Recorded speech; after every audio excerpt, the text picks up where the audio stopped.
Good evening, everyone, and welcome back to the Collegiate iRacing League, where tonight it's NASCAR time in the College Cup Series. That's right. For the first time in College Cup history, we're at Nashville Superspeedway for our Music City 200. So get your guitars and cowboy hats out because we're in for 160 laps of hard racing. Now, last week, Logan Clampitt became the first back-to-back CCS winner in over a year after winning the Avondale 150 at Phoenix. But all the talk this week has been about the tempers flaring between Drew Jawa and Tim Robb after last week's race. The two drivers didn't seem to get in an altercation on track, but had some words to say about each other during the post-race show last week. And I think we're all excited to see how that rivalry will evolve this week. As I'm your host this week, Zach Lindler, alongside Alex Gagnon in the booth with producers Christian, Keith, and John. And Alex, this is going to be a really exciting race. I've got a lot of high hopes. Nashville put on a really great show in the real life NASCAR Cup Series this season, and I think we're going to see the same thing this time around in the College Cup Series. Yeah, I definitely think that we could see a really good race here at Nashville. It's a really interesting track shape and one that we don't really come across too often across the ovals of the College Cup Series. So I think this is going to be an interesting challenge, especially because it's a relatively recent addition to the Cup Series schedule, which means it's probably a track most drivers have not practiced as much as some of the other ones on the schedule, like a Phoenix or a Vegas or an Auto Club. This is the first time, to my knowledge, that the CIL has raced here at Nashville Superspeedway. So no prior winner, no prior CIL action here at Nashville. So it'll be a bit of just a new experience, I think, for a lot of drivers in the field tonight. And we'll see how well they can adapt to this really uniquely shaped track. Yeah, uniquely shaped. It's almost like a tiny Talladega or a Daytona. It's got the very distinct tri-oval in the middle of the track, as producer Christian is going to take us on a little Google Earth tour, but you can see it's got that distinctive dog leg in the middle of the track that makes the tri-oval there on the start-finish line. But it's also relatively steeply banked in the corners and also a concrete surface. So it's going to be very slick out there for the drivers as they try to navigate this racetrack tonight, and that's going to run us right into our race strategy rundown, where the biggest point for me that I've got written down in my book is tire management. It's a concrete surface. It's going to be hot, and we've gotten reports from a lot of our drivers this week during practice that the tire degradation at this track is insane. So I think we're going to see about 45 to 55 laps for a pit window, which is going to make this a two-stop race on a two-stop strategy for a lot of our drivers if this stays green. But the drivers with a little bit of tire saving every now and then is going to help out their cases a lot. Yeah, and Nashville is the track that answers the question that I don't think many people had, which was what happens if you took Dover and gave it a tri-oval? Which is, not a thought that most people had, I'm sure.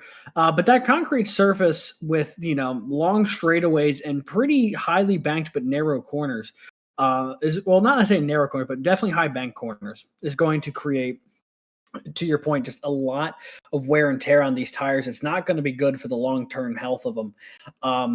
And with the fuel window being as long as it is, we could probably see a lot of cars coming down pit road under caution if any point that they can, just to get new tires on the car, even if it's not the fuel window yet. Because I have a feeling that these things are going to get chewed up and spit out tonight. Any opportunity they have to come down pit road, I'd imagine they will. Yeah, the strategy is going to be really important. I think if we see cautions, we're going to see drivers taking a lot of tires. But another thing to keep in mind is I believe these teams only have access to 3 or 4 additional sets of tires, if I remember correctly off the top of my head. So not only do you have to balance the aggression with the tires, you've got to keep in mind how many sets of tires you've got left on pit road, because if you run out of tires, then you're stuck till the end of the race. Yeah, and I think, honestly, whoever's got fresh sets of tires at the end of this race could really find themselves in a position to win it. Because I think a lot of drivers will burn through theirs early to the point of, it'll fall off quick. They want to get fresh tires on it because they feel like they're losing pace. And you might overplay your hand a little bit here tonight. sooner than you want, just due to the nature of how quick these tires are going to go away. And then if you don't have tires left at the end, I mean, your race is done for at that point. So it's certainly going to be an interesting one from the pit lane side of things. It's also going to be an interesting one from the on track action as well. I mean, high speeds, but also you really need to get off the throttle in the corner. So we'll see, I'm sure, some very heroic lunges going into turns 1 and 3 for people trying to make passes on the inside once those tires start going away. Yeah, it's going to make for an interesting race as we get further deeper into some green flag runs. But I think another talking point that we have before we get into qualifying here, none of our real big front runners or titans of the CIL have locked themselves into the playoffs yet. And I'm thinking names that we've seen in the past like Drew Williams, Zach DeWale, Jared Kaler, Tim Robb, Colin Kolpa, Muhammad Alif. They've yet to find victory lane this season. So now that we're more than halfway through the regular season, is this maybe time for some alarm bells to start ringing for those teams? It definitely is for a few of them. Some of them have had really good pace so far this season and just haven't had that win to lock them in yet. So guys like Drew Williams or Tim Robb or Clint Halterman, I don't think there's too much concern in those camps just yet. They've had really good pace this year, and they just haven't been able to close one off with a victory just yet. With his third place finish last week, Clint Halterman now sits first in the points, Tim Robb second, Drew Williams sits fourth. So, I mean, they're all right now still in a playoff spot, even though they haven't locked themselves in. However, if I'm, looking a little farther down to some of those names you mentioned who have not had that level of success so far this year, people like Muhammad Alif or Zach DeWale or Athena Leclerc, Colin Kolpa, some of these drivers who we've seen been passed in the past, but have not had that level of success so far this season and are not currently sitting in the top 5-6 cars and points. Those would be the drivers I would start being a little more concerned about trying to find a win here at Nashville tonight, because they're going to be in a position where they need to force something to happen sooner rather than later if they haven't had the raw pace to get it done so far through the first 6 races. And we've got some really unique races coming up soon, and we'll take a look at our schedule. Obviously, Nashville Superspeedway this week. Next week, we're going to Watkins Glen. So I'm thinking back to last season, Clint Halterman gave Jared Kaler a run for his money. Kaler ultimately won that race, but Halterman just a few tenths behind his teammate when all things were settled and done there. So Halterman with a real shot to win next week. And then October 30th, which I believe is our regular season cutoff at Darlington. Obviously, I'd say that's the hardest oval track on the circuit, Darlington. It takes a special kind of driver to do well there, and I think consistency is going to be really rewarded at Darlington. So it's going to be an interesting rest of the regular season. Anything can happen for these drivers, but I think we are about done with qualifying. We're going to take an onboard qualifying lap and start getting into some of this on-track action. Producer Christian's got that ready for us. I think Drew Williams is going to be our host for the lap tonight. So yeah, Alex, take us through a couple of laps here at Nashville. Yeah, so here you see this is Drew Williams from Clemson really diving in on turn 1 and 2. And when those tires are still fresh, the bottom lane will be the quickest way around here. The question will become, as those tires start to fall off, how well you can keep hitting that point.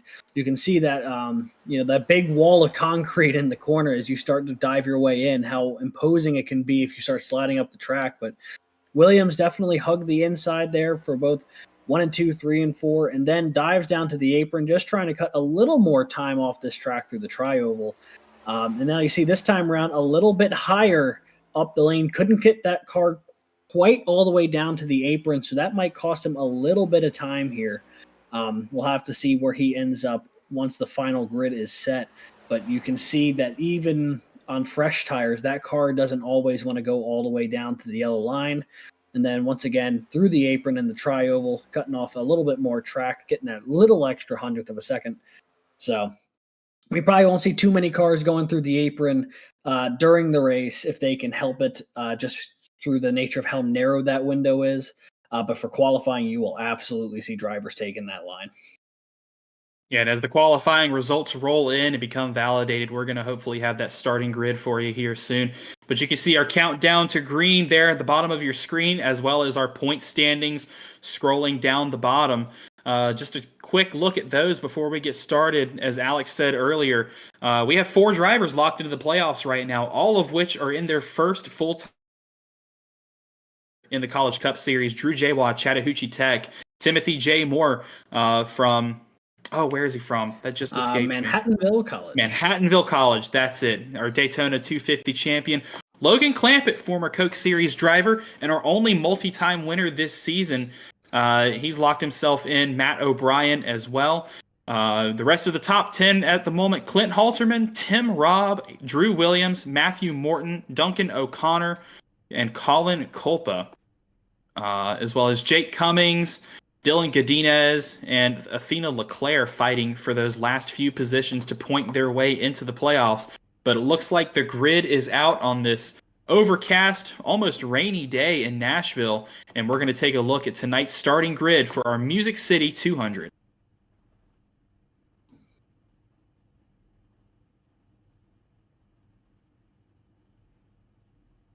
Rolling off row 1, it is Matthew Morton of The Ohio State University. His first pole of the season comes at a prime time. He's in good spots on the points, but still looking for that first win. He'll be alongside last week's runner-up, American University's Tim Robb.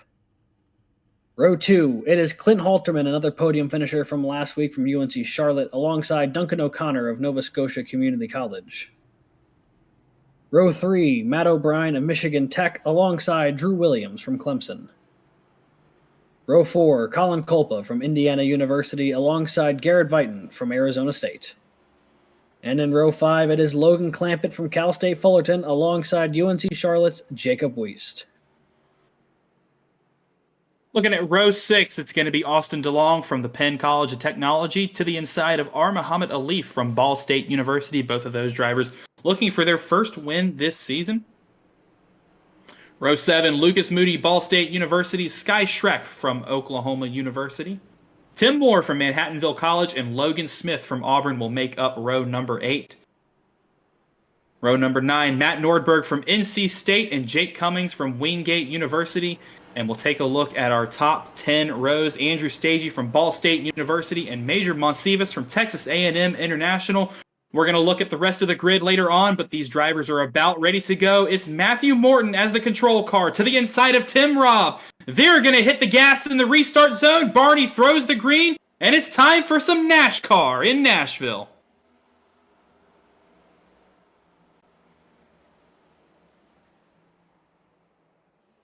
Matt Morton with a good jump off the opening go there. The Ohio State driver takes control of this race by several car lengths over Tim Robb, who's now 3/10 behind. Halterman and O'Connor are busy fighting for third on behind. And then it was 2x2 all the way down the backstretch, starting to fan out a little bit up front now as Drew Williams looks to the inside of O'Connor. But a great launch on the opening start there for Matt Morton, and he is already looking to check out. Already some good fights inside the top 10. These drivers do not want to get single file just yet. The 34 of Duncan O'Connor to the outside of Drew Williams right now. Williams going to stay to the inside down the backstretch, but they've got to be cognizant that going too wide through these corners is going to suck the rest of the field up behind them, as that's Matt O'Brien and Logan Clampitt nose to tail just behind these two, trying to work their way inside the top 5 at the start of this event. Yeah, Williams on the inside there in that white and orange Clemson machine, and that is Duncan O'Connor from Nova Scotia Community College to his outside, and that blue 34. Looks like Williams able to get the pass done that time around through 1 and 2. He'll move up into P4, and that's going to open the door for Matt O'Brien and Logan Clampitt now to try and chase down Duncan O'Connor ahead of him, although Drew Williams definitely not under any sort of duress at the moment from the cars behind. He's now trying to chase down Clint Halterman ahead of him. The UNC Charlotte driver square within the sights of the Clemson Tiger machine as they make their way into turn 1. And now we see the single file inside the top 10 that I think a lot of these drivers were wanting to do, but I spoke too soon, as Drew Williams is going to go for it in the opening leg of this race. He tried to take a peek to the outside of Clint Halterman there, but had to check up right behind him going through the corners. I think Williams may be trying, and a lot of these drivers may be trying to experiment with how the dirty air is going to work in this corner, but Williams definitely showing some aggression in the opening stages of this race. Yeah, and just behind them now, you have Duncan O'Connor under attack from Logan Clampitt, the back-to-back winner from the past 2 weeks now, breathing down the neck of the Nova Scotia machine as they go in toward turn 3. And now it looks like he might be trying to shape up a pass here coming off of turn 4, going into the corner, the 44, all over the back of the 34. And just ahead of him, you have Williams now looking to the inside again of Clint Halterman, trying to stick a nose in there, not going to get it to work that time around. UNC Charlotte will hold on to third, but it is getting dicier behind him there. This is the battle for just outside the top 20. That's Alex Hallinar at the bottom of your screen. Athena Leclerc just in front of him for St. Clair College. Jason Wallet tried making a move on Hallinar. Now that's Matt Nordberg for NC State to the outside of, I believe, that's the 808 of Dylan Godinez for the Penn College of Technology to his inside. These two are going to be side by side down the front stretch. This is a battle shaping up as Nordberg's going to break way late into the corner, gets a nose out in front of Godinez, washes up the corner just a bit too much. A mistake there for Nordberg, maybe misjudged his braking zone, but that's going to hand Godinez the position, and now the 88 of Andrew Stagey is going to try and go to work on the back of that Nordberg machine, but can't quite get the move to stick in the corner. Little wiggle from Godinez as they come out. Maybe the tire is already getting some wear, only 8 laps into the run so far. Yeah, it would not shock me with the way these drivers were talking about how quickly these tires go away. I wouldn't be surprised if that first wave of drop-off starts kicking in this quickly. I mean, this track, not very forgiving to tires, and when you're busy battling side by side, lap after lap with drivers, it will put a bit of wear and tear on them. And speaking of wear and tear, I think Logan Clampitt, if he didn't put the bumper to Duncan O'Connor, it was certainly close coming out of turn 4. The Cal State Fullerton driver moves in the 5th as O'Connor went way up the track coming out the corner. Not sure if there was any contact there, but either way, Clampitt up to 5th. O'Connor now, after starting 4th, falls back to 6th. As now on the screen in front of us, you see Drew Williams. He's got a nose ahead of Clint Halterman for 3rd. Clemson now trying to make it work around the outside. He might have a little bit more momentum going down the front stretch here. He's almost got the 07 cleared, but not enough yet to drop down in front of him. Halterman really launches it back into the corner there in turn 1, side by side through the middle of the corner. But here comes Drew Williams finally starting to pull away, and now will finally clear Halterman after a fierce battle between the two. I want to go back to something that you said a few laps ago where you really emphasized setting up the pass. It is very, very hard to make a pass work here at Nashville, especially with this package. You're going to have to, you're not going to be able to take a run as it's given to you. You're going to have to work on a pass maybe 2 or 3 laps in advance. Because how long did we see the 23 and the 07 side by side? It was at least 5 or 6 laps before Williams finally got around Halterman for that 3rd position.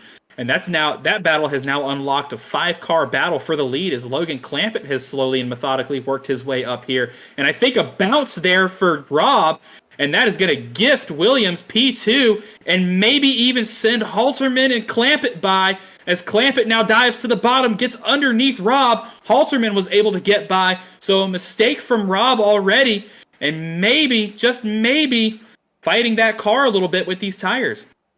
It's certainly possible. He also could be fighting these weather conditions a little bit. Certainly not an ideal day for driving out there with how overcast it is at virtual Nashville Superspeedway. But nonetheless, the 5-car will drop back to the 5th position. Williams now up in the P2, Clampitt P3, Halterman P4 as this charge to the front continues here. Although right now Matt Morton's still very much in control of this race, half second ahead of Williams.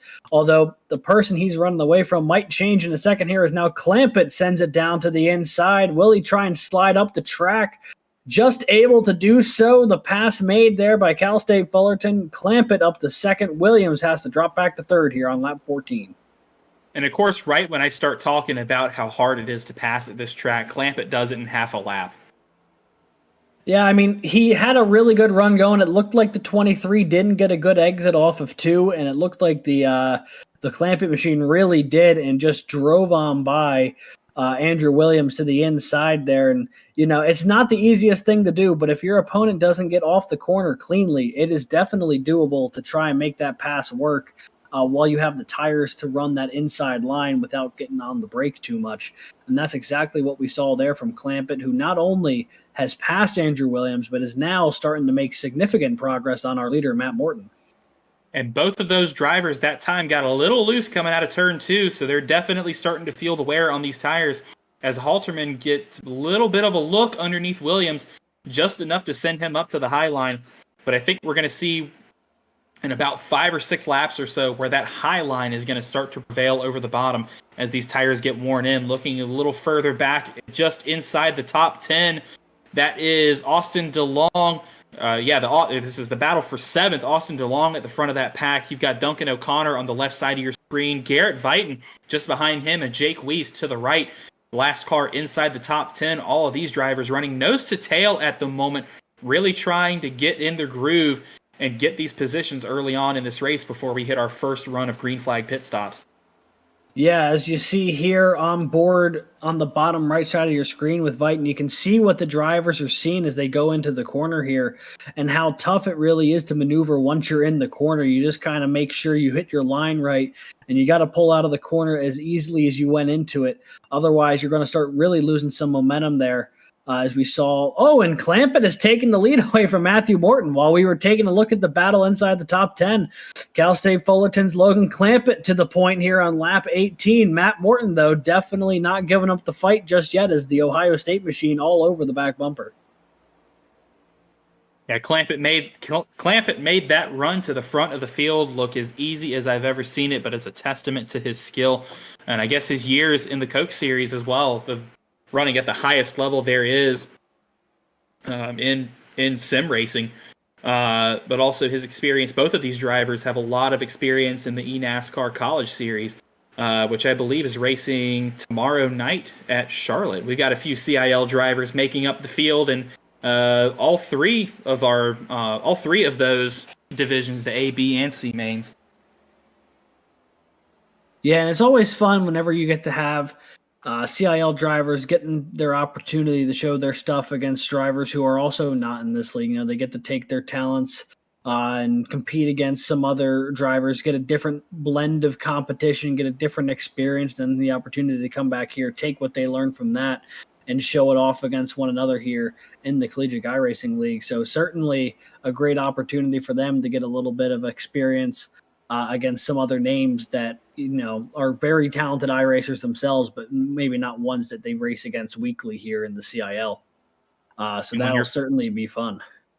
And when you're fighting for some cold, hard cash up there at the top of the eNASCAR leagues, it certainly helps when you have friends that can help you out.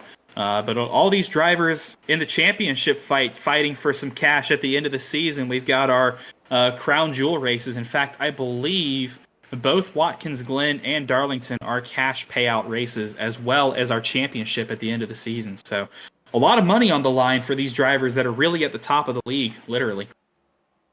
Yeah, there's certainly a lot of opportunities to do so, which is a nice addition to the season this year. You know, the opportunity to, if you win a major event, it gets treated like a major event here in the CIL, which is always nice to see. You know, it just kind of raises the standing of the league that much more. While we are on board here, you see, the 44 really slowing down. Logan Clampitt has fallen off the pace significantly here. Not sure if he's thinking about bringing it down pit road already or what. We'll have to tune in to see what happened there to the Cal State Fullerton driver. It looks like the 44 coming down pit road. Not entirely sure what occurred. He's not in his box. I think he something is not in his box. On that car. He is parked in front of the pit box of Michael Sidor. Now looks like that car is getting towed back to pit lane. Oh, man. That is a horrible break for the leader. He was very much in control of this race, and all of a sudden, Matt Morton will re-inherit the lead. Clampitt on pit road. We'll try and figure out what happened there, but we were on board with Matt Morton, and you just saw him fly past the Cal State car. We'll see if we get a replay when we can, but boy, that was bizarre. Something must have broke. Possible mechanical problems for Clampitt. I don't think I've seen something along those lines in a a College Cup Series race yet, but yeah, you saw him way off the pace down the backstretch last time by, and there the 44 parked on pit road getting towed back. But what in the world happened to that Fullerton machine?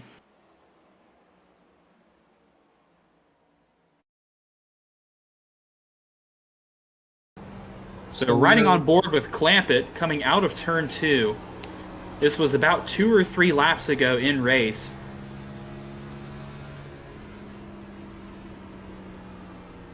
Did he just lose power or something? Whatever it is, it's baffling. It looks like he maintains it in third gear going down pit road or going at least around the corner. I have no idea what happened there. Maybe something happened where he knew he had to get out of the car or something and has something else he needed to address. But either way, a strange turn of events here has taken the leader out of this race. And with this race staying green, that Cal State Fullerton car now multiple laps down. So that'll more or less end his night, I believe. So back up front, it's Ohio State and Matt Morton, a second clear of Drew Williams here on lap 27. A huge break there for Morton. He'll re-inherit the lead, but a weird set of circumstances, to say the least. And I have seen it before, and this is really obscure, but especially our drivers that live in like dorms or apartment complexes or townhouses, sometimes they'll have the fire alarm go off in the middle of the race and they got to get out. Yeah, so it could be something as wild as something completely out of his control like that. I have had that happen once at a practice. I've had it, not during a race, but during practice. I've had it happen during I think an F4 race a couple of seasons ago. But Logan Clampitt out of the car. That car is going behind the garage. So something obviously very wrong with that 44 machine. We're going to see if we can get some word from him maybe on what happened. But wild. Already some drama, and we're not even 30 laps in a 160 lap race tonight. And Matthew Morton lost the lead and was gifted it back on a silver platter in the span of about 5 laps or so. Well, it's a weird back and forth here, but things will continue as normal on track here.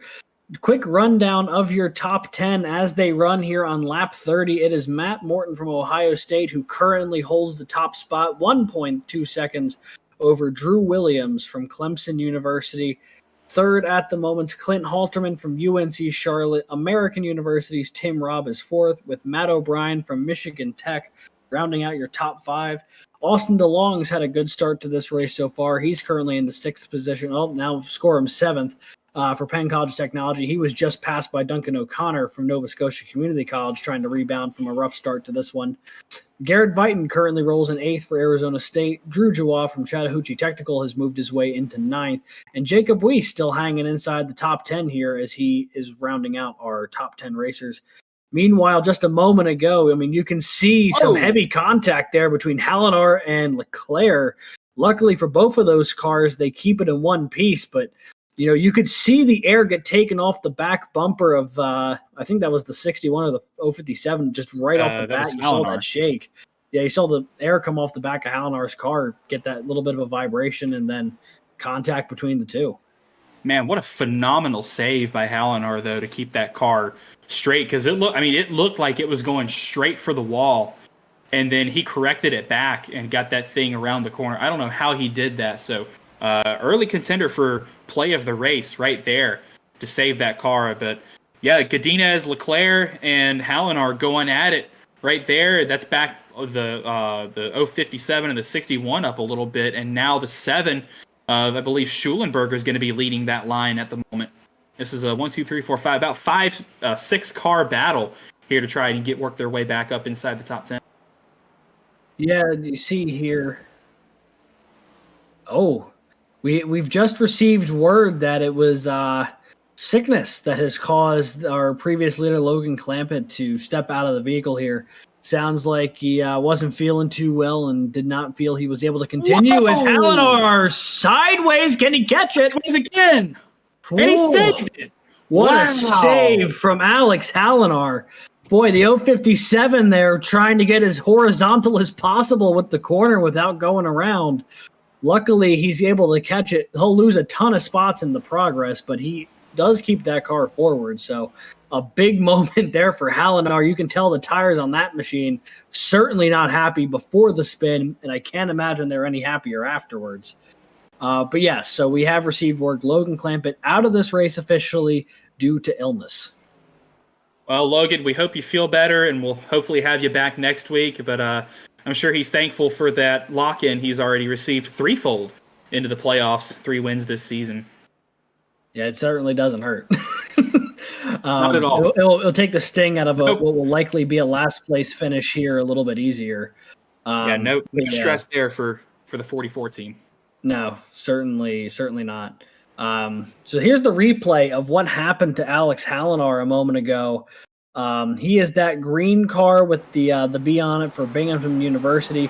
Already a little slow getting into the corner. Gets some contact from behind from the 43 of Sky Shrek, and then just a masterful job holding on to that car. But yeah, it was really struggling to get into turn 3 there. Wow. I think that might be a good hands play of the season so far. I mean, that car was completely sideways going into the corner. I don't know. I mean, that's 2 incredible saves in 10 laps that he's made. Yeah, I mean, it's an impressive bit of making sure he doesn't lose the car. But to that same point, when it's the same driver having to catch the car multiple times, you start to wonder if something's wrong with that car that he keeps finding himself in that position. You know, it's the battle of, is it all, driver saving it, or is there something fundamentally wrong with the handling of the 057 right now that's putting Hallinar in that position in the first place? Gaggle of cars here just outside the top, I believe 15 jockeying for position. Andrew Stagey at the front of that line. No, this is the battle for the 20th position. Stagey and Ball State at the front of that line. Excuse me. Matthew Burton from East Tennessee State. As Leclerc's around. Backwards into the wall right in front of that battle, and that's going to bring out our first caution of the night on lap 39. That was a hard hit for the 61 of St. Clair.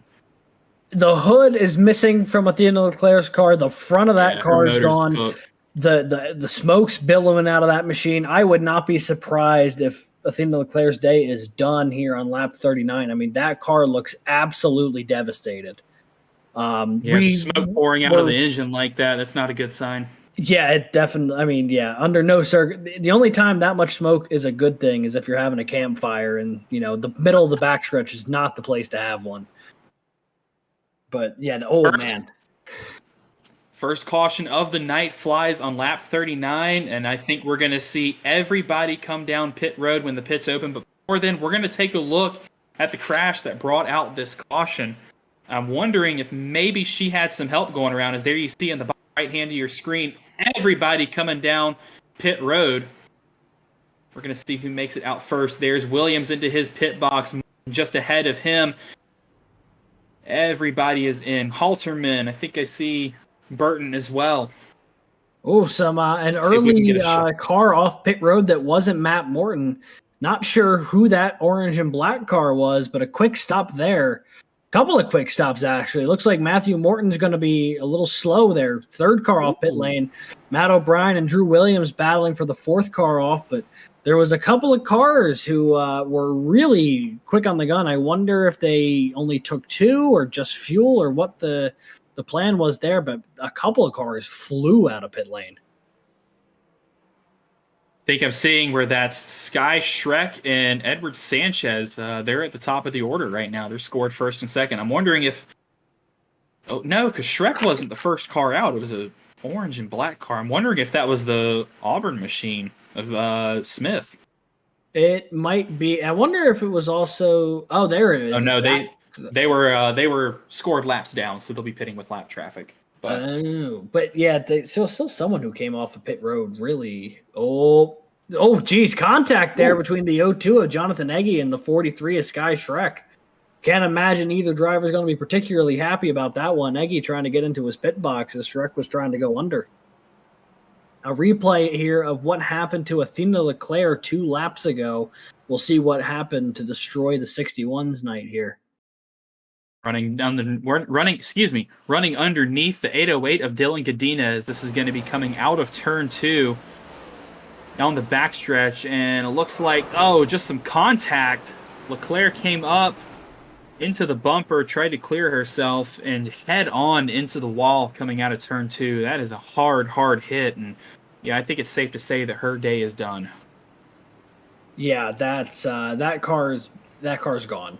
And it's a tough one there. It looked like the 61 thought they might have been cleared and tried moving up the track, or thinking maybe that Godinez was going to go to the wall early, or so. I not in a position to speculate too much, but yeah, definitely that looked like the thought process of thought they were going to be clear, weren't clear, and into the wall they go.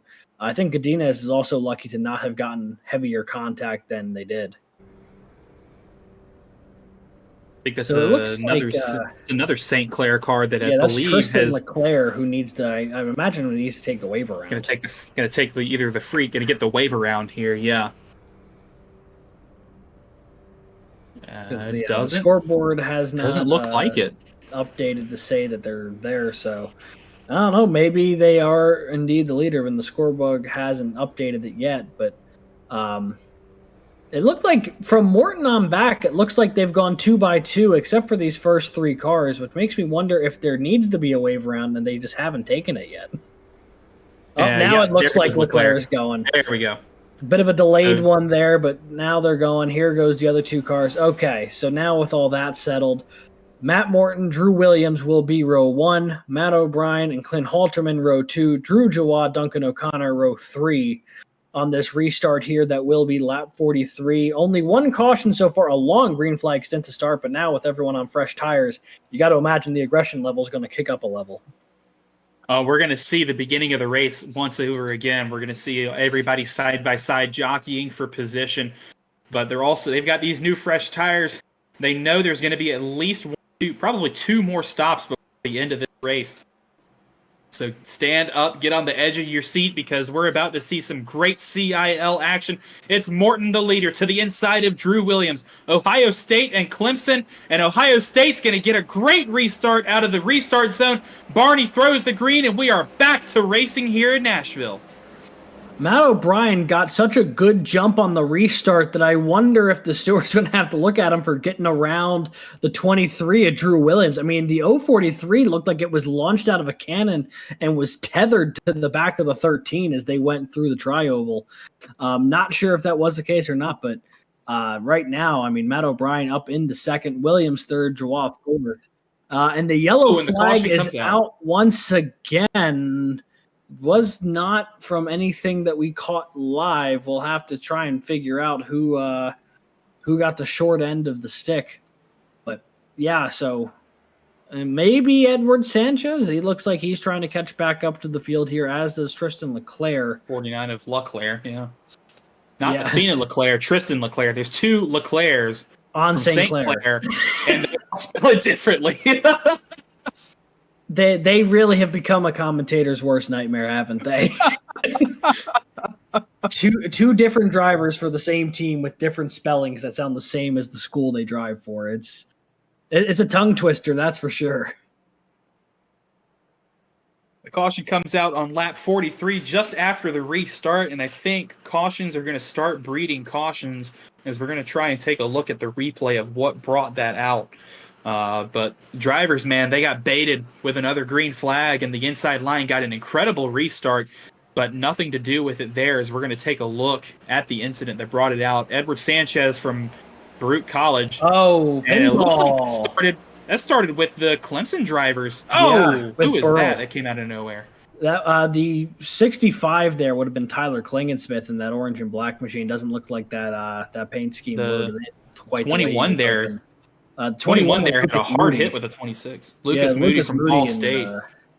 That started up with Andrew Burrell in that purple and orange 888 car. That car spun the tires on the restart in a chain reaction 5-6 cars deep, and eventually ended with the 26 getting sent around off the nose of the 71 is Zach Tallman. So a really tough break there for Sanchez. Not much he could really do about that, though. I mean, the entire line in front of him just didn't get going.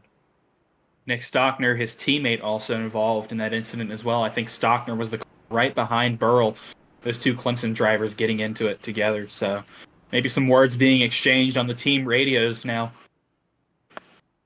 It is certainly a possibility, and if it was anything like my teammates when I was racing, I'd imagine there definitely would have been a few, even if it wasn't their fault.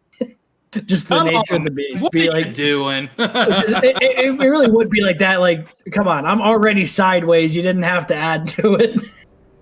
Get it together, dadgummit.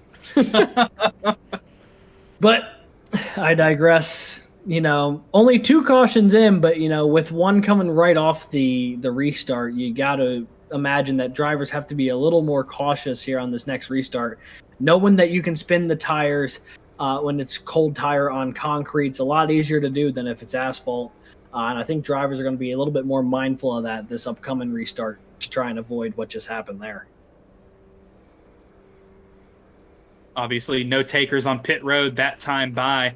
I don't think we're going to see anybody on pit road if this stays green until about lap 80 or 90. So at least 2 more stops to get through this event. But Alex, what are we thinking of the racing so far? Who do we? I guess what do you think of the racing so far? And with it being just over, I can't math. About a third of the way through the race. Who are you thinking is going to be near a third?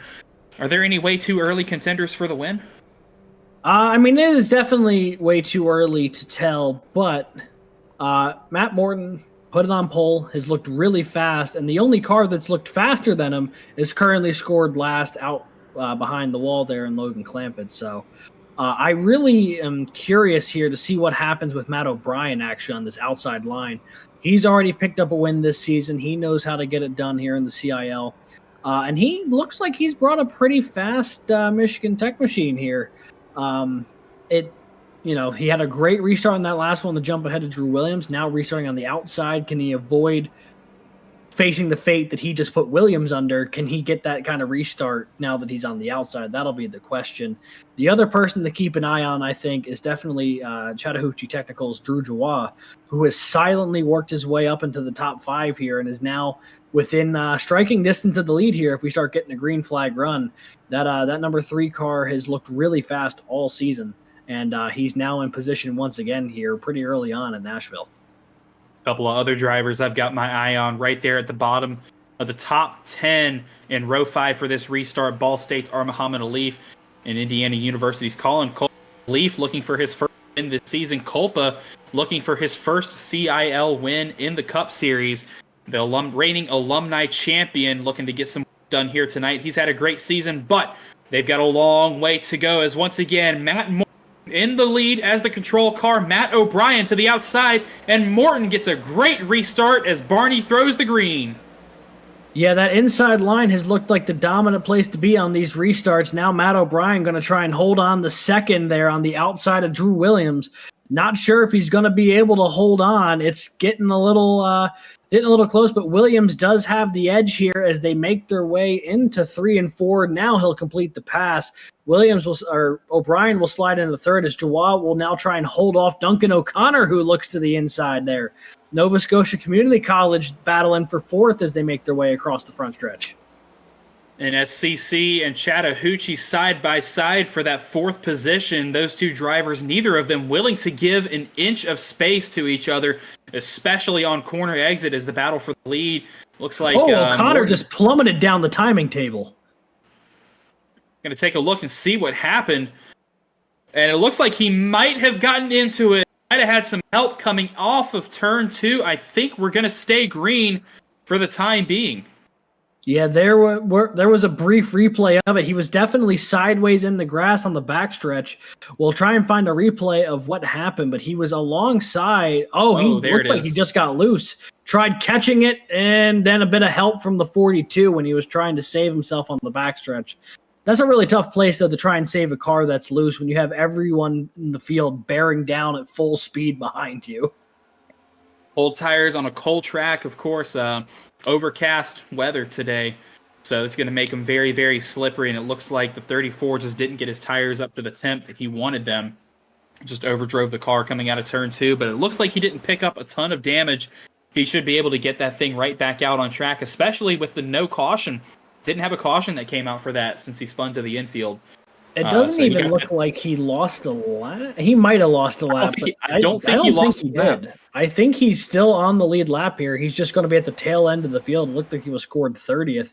But up and front, it is Matt Morton who's got a mirror full of Drew Williams right now. Clemson, as close as they've been all evening so far to the lead. There is not even a fraction of a car length between those two cars as they make their way down the backstretch into 3. Actually 3 great battles in the top 10. 2 cars nose to tail, 6 places deep. Morton and Williams going at it for the lead. O'Brien and Jawa going for 3rd and 4th, and Halterman and DeLong inside the top 6 going at it for the final spot in the top 5. Muhammad Ali, since the restart, has jumped up 3 positions up to 7th. He's brought Colin Culpa with him and cracking the top 10 for the first time tonight. Major Monsiváis from Texas A&M International. So good to see him having a good night so far as well. Drew Williams laying the chrome horn to Matt Morton. Multiple shots to the back bumper across the front stretch there, trying to open a door for himself on the inside now as they go into 1. And opened a door indeed he did, as he's going to make the pass for the lead. New leader Andrew Williams, Clemson University. He's going to relegate Matt Morton back to 2nd. And it looks like Morton may have conceded that position. Really smart move if that's the case, because he's got those later stages of this race in mind. He says, I'm not going to waste my tires fighting you. I'm just going to let you burn your stuff up and let you run away from me. Give it about 30 laps. I'll come knocking on your back bumper. Yeah, he also might be thinking of the next way to get himself back up into the lead. I'm sure he didn't necessarily appreciate getting bump and run on lap 54. I mean, it feels like it might be a little early for that kind of move, but I think Drew Williams just really wanted the clean air on the nose of that machine, and now he's going to be able to have it. He's about 2.5 tenths clear of Morton now as Jawa has pulled up to the back bumper of the Ohio State car, with O'Brien and DeLong not too far behind. These battles have gone single file now inside the top 10. A little bit of a lull in the action. Let's say, Producer Christian, you think it's time for our CIL full send? Let's crank it up a little bit.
Working on lap 63, coming to lap 64 this time by in our Nashville Superspeedway Music City 200 here. Out front, it's Clemson University's Drew Williams. Right behind him, Matt Moore and Drew Jawa from Ohio State and Chattanooga Tech, respectively.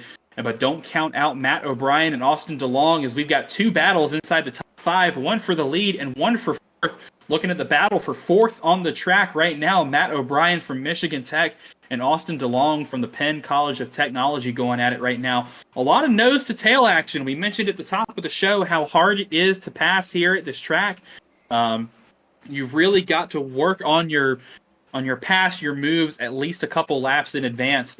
But we're going to slowly approach the halfway mark of this race in about another 16, 17 laps or so. Yeah, and the other thing that's worth noting here is, they are 3 wide coming off of turn 4. That almost got dicey. That is Tim Moore, who was trying to hold off Andrew Stagey, Tim Wilms, and Logan Smith. So Drexel, Auburn, Ball State, Manhattanville College, all duking it out here. And this is toward the tail end of this first main pack of cars, I believe. So this is the current battle for something in the early 20s, I want to say. But yeah, that almost got really dicey for a second there. Now they kind of sorted that out single file. This was the battle for 21st through 24th. So yeah, definitely starting to calm down now, but that almost got real hairy for a second. But to your point, Zach, yeah, passing here, especially as tires begin to wear, it gets really difficult to be able to do it on the inside. So everyone starts drifting up the track a little bit, or if you do take the bottom, you really got to start applying a bit more brake. And then all of a sudden, you're not really getting around the corner as fast as you would like. And it's just going to cause, I think, a lot of frustration for the drivers, not only for the way they have to race the track, but the way they have to race the other cars on it. And as tempers start to get higher, you might start seeing some more moves that I would dare say are ill-advised. Optimistic sends, I think, is what we call them. That is the proper terminology, I do believe. Oh, here goes Morton to the inside. A move. Now. Looks like the door has opened for Ohio State. It's starting to get into some lap traffic as Morton's going to go to the inside of Williams. Slightly better tires possibly on that Buckeye gaming machine as they're going to go around the 26 of Sanchez from Baruch College, going to go a lap down, but they are still going to be side by side for the lead. Down the backstretch, Morton holding that inside line, keeping Williams to his outside, and Drew Jawa with the lane choice, as these three have been going at it for about the past 10 or 12 laps or so, and they have opened up a 1 1/4 gap behind Jawa back to Matt O'Brien. So this is the battle for the lead at the moment, lap 69 of 160, and these two are going to be side by side. Contact. Maybe some contact between the two coming out of turn 2. And this is gonna heat up to be a great battle for the lead, as I think Williams might concede the lead here. Morton is gonna get out front. New leader Matthew Morton, Ohio State University. He is back on top. Matt Morton has fought his way back into the lead here in the Music City 200, although he's definitely got company still in his vicinity as Drew Williams only a half car length back, and then a half car length back behind him is Drew Jawa from Chattahoochee Technical. All three of these cars running nose to tail right now down the backstretch into turn 3. Williams was able to lead this race for about 20-odd so laps after the caution, but now Matt Morton has rallied that number 13 Ohio State machine back up front, and now as he's trying to pull away, it just does not seem to be working. This draft on the backstretch is really being prominent. Oh, the caution's out. And the caution comes out. And that could not happen at a better time. Major massive what a miss. I think that was that a Penn College car? I think that may have been Zach Tallman who ripped the fence trying to get around the spun Texas A&M car. Boy, oh boy. I do believe that was Zach Tallman who just absolutely centered going down the front stretch with the car sideways in the tri-oval. That was incredibly dangerous, but well executed. And I think the stewards might have a look at that one. That's they call that ARCA braking here in the CIL. That's not necessarily a move that's smiled upon, but lucky that he got through it without any damage. I'm wondering if maybe Major Monsiváis had some major contact that spun him around down the front stretch, because that's an interesting place to be sideways. It really is. I mean, it doesn't feel like a place that you should be sideways unless there was contact with another car, because I can't imagine how else it would have happened. But pit road's about to be a very busy place. All of the leaders making their way down now. We saw Matt Morton get on and off pit road with a lot of ease on that first pit stop. Can he do it again to maintain the lead, or is someone going to get really gutsy with the pit call here on lap 72 and try and make something happen? We'll see as we start seeing a leaf pull into his box along. O'Brien and Williams are in. Here comes Morton now into his box. Does not overshoot it, gets in cleanly. You see Tim Robb coming in late. Let's see who wins this battle off of pit road. Right side's down for Matt Morton, left side's up. Looks like 4 tires for everybody, and Morton is going to very easily win the race off of pit road. No changes inside the top 5. It looks actually no. It looks like Jawad dropped. Yeah, Jawad dropped a handful of spots as O'Brien and Halterman got around him, and it looks like DeLong may have just barely lost out on the battle for 6th as they crossed the stripe coming out of pit road. But yeah, 4 fresh tires for everybody, and I'm seeing Spencer Brown at the top of the timing charts now. It looks like he might have stayed out, or he's getting. I think he might be getting the waiver round. I think he might be, or coming down pit road this time. I do not believe he is. Yeah, he's coming down pit road now. So to get service on that car. So that'll cycle back. Matt Morton to the front with Drew Williams in row 1. Matt O'Brien along with Clint Halterman in row 2. Drew Jawad and Austin DeLong row 3. Muhammad Ali, Colin Kulpa, Brandon Schulenberger, Tim Robb will maintain your top 10 after that caution. Let's take a look here and see what happened to Major Monsivice a couple laps ago, the 041 from Texas A&M International. Already off to a bad start, middle of 3 wide. Middle of 3 wide coming out of turn 4, lapped car. The Baruch College up to the outside. That was some nasty net code. That really was. I mean, there was definitely nowhere for the 041 to go, but under normal circumstances, that would not have been any sort of contact. That was strictly a netcode incident. As you see the 71 send it up to the high side. Honestly, from this onboard angle, I honestly kind of get where the 71's coming from, though, because you see him, he was kind of taking the middle, then the 41 drops down a little further, and now Tallman had to go up to the outside to avoid. But that first shot we got, it looked like Tallman was just flying by at full speed on the high side. So I understand the course of action a bit more now. As it looks like we have, I think, one more car that'll need to take the waiver round. I do believe that is Robert Morris's cow car. Jonathan Egg. Yes! I love that cow car. It is not too often we've gotten to see it so far this year, but there is the O2 from Robert Morris. One of their sponsors is the powered by chocolate milk, the American Dairy Association, and they will take the wave round and get that car to the tail end of the field back on the lead lap. But cow car makes its presence here at Nashville. That Robert Morris team, very thankful for that American Dairy Association sponsorship, and we're very thankful. It puts a smile on my face every time I see it, man.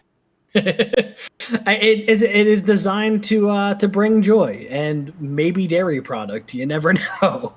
Like it's like chocolate milk. Yeah, exactly. So, it'll be Morton Williams row 1, O'Brien Halterman row 2. The last time we saw this permutation of a restart, Matt O'Brien got a wicked jump to get to second place around Drew Williams. Does he have that restart in him again? We will find out in just a moment. Matthew Morton, the control car once again.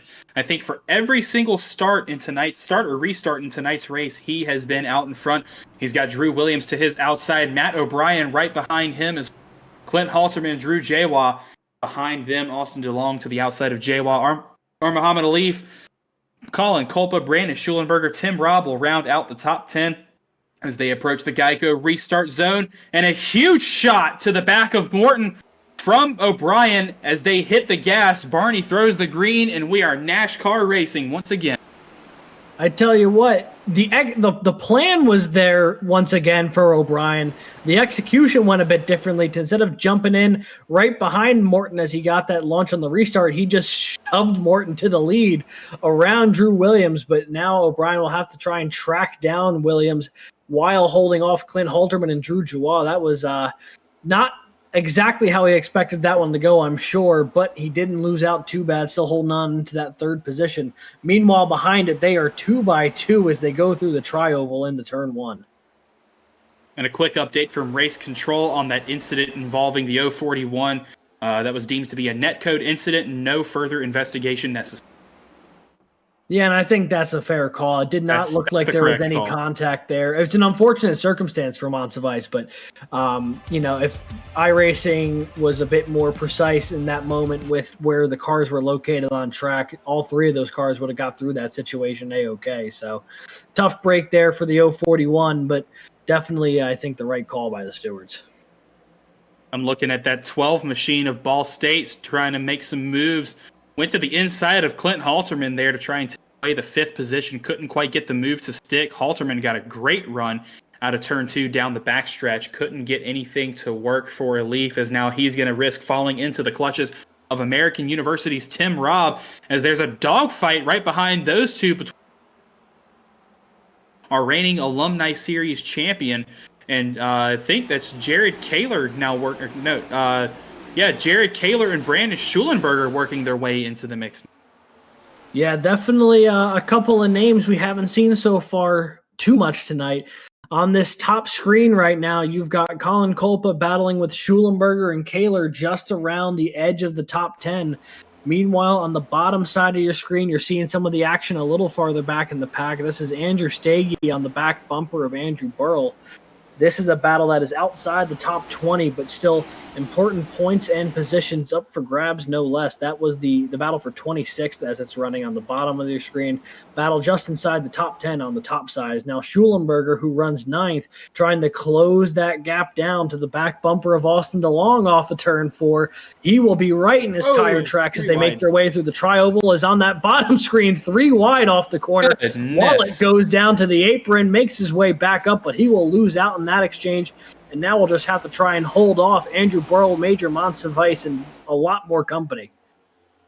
An absolute hornet's nest of cars back there as we got a slow, I think, Clemson car down on the apron, down the backstretch.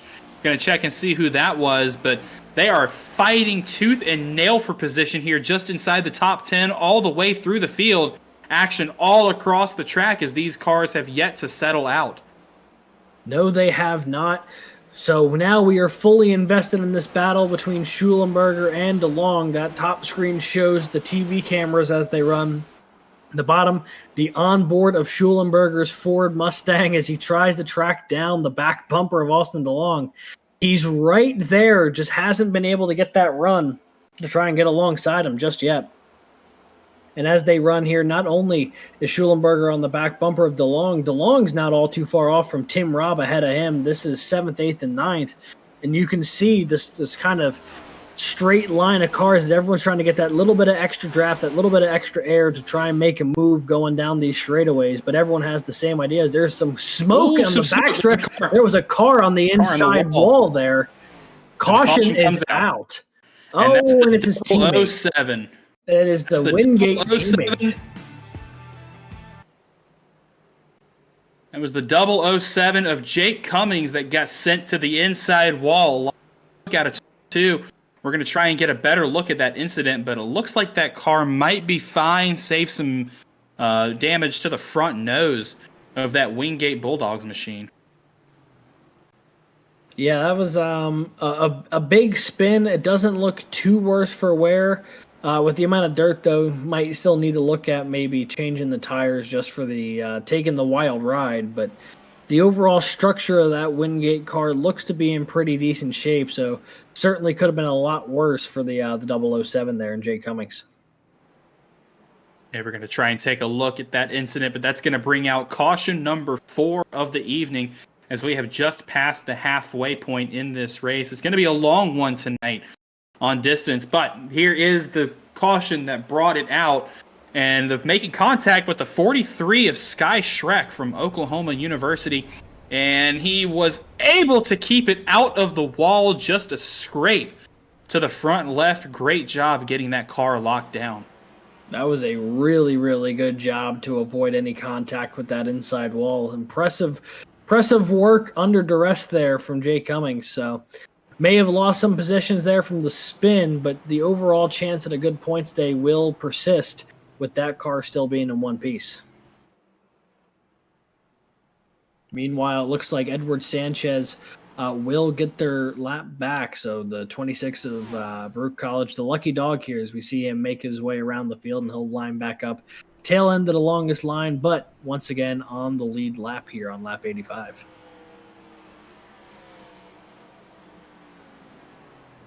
A couple of other things to talk about. Matt Nordberg took that car behind the wall a long time ago.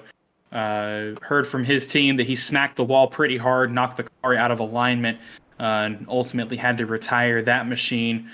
But other than that, only two cars that are still running a lap down.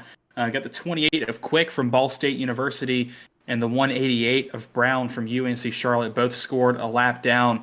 So Sanchez able to get his lap back with the lucky dog.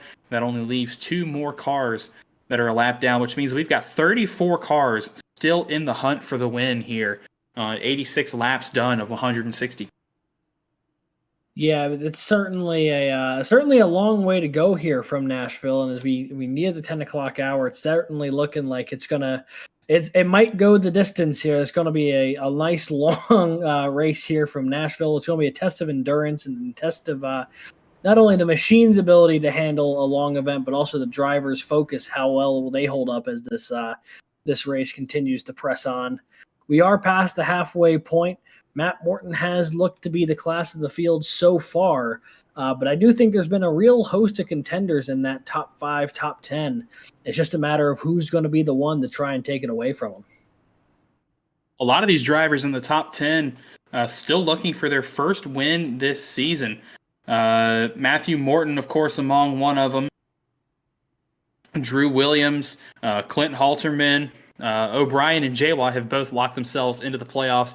Muhammad Alif, Tim Robb, Austin DeLong, Schulenberger, and Jared Kaler now working his way inside the top 10 for the first time.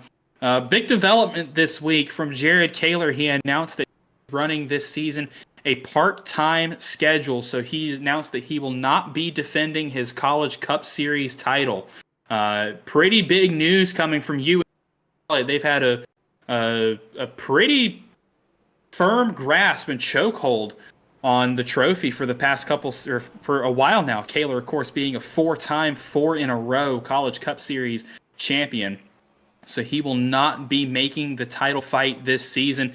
He won't be making the playoffs, so that means the title is going to change hands. But who is it going to be? Is it going to be one of our rookies who have come out of the gates guns a-blazing? Is it going to be one of our other drivers, seasoned veterans? All of them still looking for their first win this season. This is going to be a title fight that goes all the way up until the final lap. And I think we are going to be in for a really nice treat towards the end of this season. But 3 more rounds to go, including after this one in the regular season. Still half of this race to go. A whole playoffs round left. There's plenty of action left to be had in the season.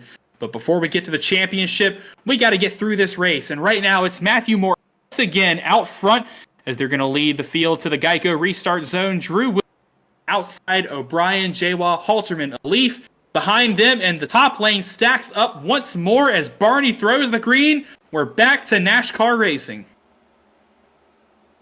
That outside lane really has not had the best of time on these restarts so far tonight. Williams battling for third. Oh, and they get a little checked up. 3-4 wide. Looked like Williams may have clipped the wall. Jawar kept it off the wall, but will lose a ton of momentum. A bunch of cars going to the inside. 3 wide now going into that corner as everyone's still trying to get it sorted. Contact between Michael Sidor and another car to his inside. Tough to tell from this height who that driver was. But boy, oh boy, was that a chaotic one. And now the caution's out as Stockner's in the grass. Stockner got tagged going through the grass right as the caution came out. Some chaos, it looks like, towards the back of the field. But man, what in the world happened up there at the front?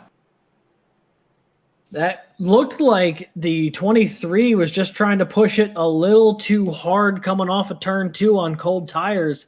Gets a little loose, makes a little bit of contact with maybe the 3, definitely clipped the wall ever so slightly. And with all of that going on, both of them lost out big time on position. Williams drops back to 7th. Drew Jawad drops to well outside the top 10. And then with the caution, they're going to be locked into that spot. Yeah, disaster striking for Clemson. Their standard bearer car losing a ton of positions, and another car going spinning through the grass just as the caution came out. Shows you just how quickly things can change here in the Cup Series. You can have a really good day challenging for the lead, and then all of a sudden you find yourself back fighting to stay in the top 10. Yeah, and on a restart, nonetheless. So let's take a look here at the replays that brought out the caution. The initial one, I do believe, was actually brought out by the cow car there and Jonathan Egge. Let's take a look and see what happened to the 0-2. This is all the way at the back of the pack. You see him there in the black and red. I guess the paint scheme didn't load on from this angle. Just a little loose. Looped it. Yeah, and comes up the track. Oh, and the 26 has to take evasive action. That brings out the caution initially, but about at the exact same moment, about 2 corners ahead, we also have the, oh man, that car really is not happy. I wonder if something broke on it. But around that same time, we also saw the 124 of Nick Stockner going through the grass. Let's see if we can find him. What happened to him? Oh boy. I guess he thought he was clear to the inside. I guess so, but the front nose of Jason, the front nose of Jason Wallett's car was very much still there. And the 124 takes a bit of a ride through the infield, gets to mow some of the grass, and then comes back on track like nothing happened. Hoping that neither of those drivers have damage as a result. Looks like Wallett's front bumper is fine. Yeah, the 124 may have messed up their tires a little bit, but I think Stockner's overall, like, the shape of the car looks fine. It wasn't too aggressive of contact. And even for the other part of it, I mean, the 0-2 went around, but didn't look like it really made much of any contact with the wall. So I think Egge's ride's probably going to be in pretty decent shape as well. Did Halterman come down pit road? Is he He's still being scored third? I wonder if he was maybe playing some shenanigans, taking the access road instead of the track. trying to minimize the amount of fuel and tire to burn, I suppose. But yeah, no, Halterman's still on track, just taking a bit of an alternative route to get around Nashville Superspeedway here under caution. So on lap 91, the race up front is really starting to develop into, I believe, it was going to be Morton, O'Brien, Williams, and Joie as like the 4 cars I thought really in the hunt. But now with Williams and Joie really kind of stuck back there, Joie ends up actually pitting to get off cycle once he got shuffled back before the previous caution. Now you have O'Brien and Morton up there row 1, Halterman and Robb row 2, and then Schulenberger and Williams. Alif's in the hunt as well. You know, it's tough to tell who really is going to be the car to try and challenge Matt Morton at the moment. Yeah, Morton's just the clean air has been so critical for his success here. He gets out front, he stays there. You know, he'll lose the lead as we saw for about 20 laps or so, but then he's right back out in front. I really think Morton and that Ohio State car are the cars to beat today. He's got this track down to a science, but he's not going to win this race so easily because he's got a lot of talent stacked up right behind him, ready to go, chomping at the bit to get the win and lock themselves into the College Cup Series playoffs in 4 weeks' time. It's Morton and O'Brien on the front row. Halterman, Tim Robb in row number 2, Schulenberger, R. Muhammad Alif in row 3, Williams, Culpa, row 4, Vighton, DeLong in the top 10 as the pace car makes the hard left onto pit road. Matt Morton rolling slowly towards the restart zone, and it looks like he's going to hit the gas Barney throws the green, and we are NASCAR racing once again. Tim Robb gives a bit of a helping hand there to Matt O'Brien by lending the bumper down the front stretch, giving the 043 a bit of momentum. He's going to try and hold alongside Clint Halterman there on the inside. A little farther back, you see a Leaf making his move to the outside, thinking about dropping in. Oh, elected against it at the last second, and probably a good call that he did. Otherwise, that could have been really dangerous between a Leaf and Williams. That could have been real nasty, is what I was trying to say. I couldn't think of the right word in the moment. But yeah, Halterman now on the inside of O'Brien, lunging to take second place away. Michigan Tech Huskies car, though, not going away just yet. Looks like Halterman will get the pass done now. But yeah, definitely a lot of battling early on this restart here inside the top 5. Williams is at risk of losing yet another position. He hit the apron, it looked like, in turns 1 and 2. Shot up the track just a hair, lost a lot of speed, and that's going to let the 42 of Garrett Vighton get to his outside and try and take that position away. Looks like Tim Robb may have touched the wall just a hair coming into turn 1. He's chasing down Matt O'Brien and Michigan Tech to try and take away that third position. But Muhammad Alif now with some momentum on his side. He's going to move down the block. Williams going into turn 3. Great shot of that out of the rear view mirror of Clint Halterman. As you can see, the hornet's nest brewing behind this UNC Charlotte car. And I think Schulenberg may have kissed the wall ever so slightly coming out of turn 4. Yeah, there was definitely some good battling there going on between Alif and Schulenberger. Williams just watching this unfold in front of him. Alif now to take away that position. He'll do so. Ball State into the top 5 for the first time tonight. It's been a slow but methodical charge toward the front for Muhammad Alif. Now he's trying to chase down Tim Robb, but right now Robb is a little bit away from him as he is trying to find his way past Halterman and Matt O'Brien. These 3 cars really have been some of the fastest cars all night, and Alif trying to establish himself into that mix as well. Williams and Schulenberger trying not to let them get away in the process. A lot to follow here inside the top 10 on lap 97. And looking even a little farther back behind that, I mean, a couple of cars who have had some decent pace who are battling inside the top 10. That's Colin Kolpa and Austin DeLong, both cars who have run inside the top 8 tonight, who are currently battling for 10th as they run, trying to get some quality points for their respective schools. Looking at Jared Kaler now in that number 1 machine, the reigning series champion, trying to make his way up the field to snag a few more positions in tonight's race. As we now look at Schulenberger to the inside of Muhammad Alif, he's going to walk away with that top 5 position for the time being, as that's going to relegate Alif now sandwiched between the Wingate and Clemson drivers here in the top 10. This battle is going to unfold right before your eyes, as it now looks like Schulenberger is going to get a bit of a better lead coming out of turn 2. Alif did not get a good launch out of the corner that time around. That's going to give Williams the momentum and the advantage. Down the backstretch, Williams sends it to the inside of Alif, and he's going to keep it parked there on the apex to defend against Alif, who loses another position. That's 2 positions in 1 lap. That Ball State machine is going backwards and is now at risk of losing another spot to that Arizona State 42, as Kaler with a great save going into the corner. He might have had some help from the 22 of Austin behind him, but that car was sideways going towards the apex of turns 1 and 2. Good save by the UNC Charlotte driver. Yeah, Kaler currently holding on the 9th. DeLong very hungry in 10th, and I think part of the reason he's so hungry is he's got Colin Kolpa all over his back bumper. But you can see on board right now, Jared Kaler, this is the highest he's been all night, currently running 9th after starting in the back of the field 39th. So plus 30 positions so far for the Niner Esports driver, and that charge may continue to continue as he's not too far off the back bumper of Garrett Vighton.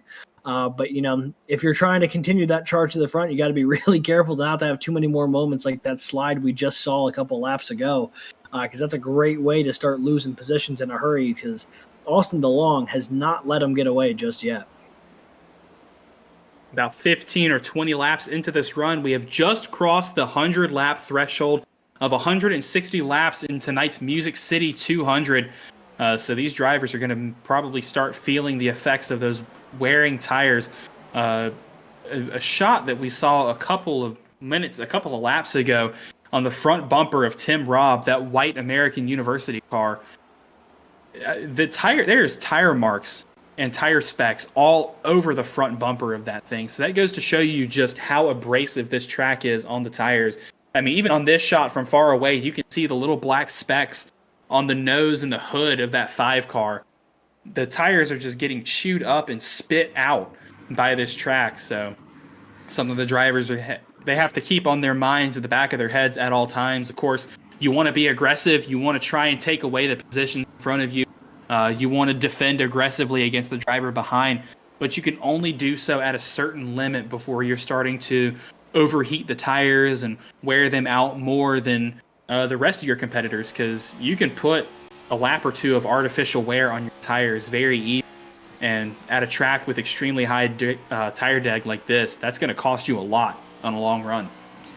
It really is, and every lap you run as these tires get older, the chances of something going wrong just keeps getting exemplified. And yeah, to your point, I mean, you can just see all the rubber covering the front of that 5 car.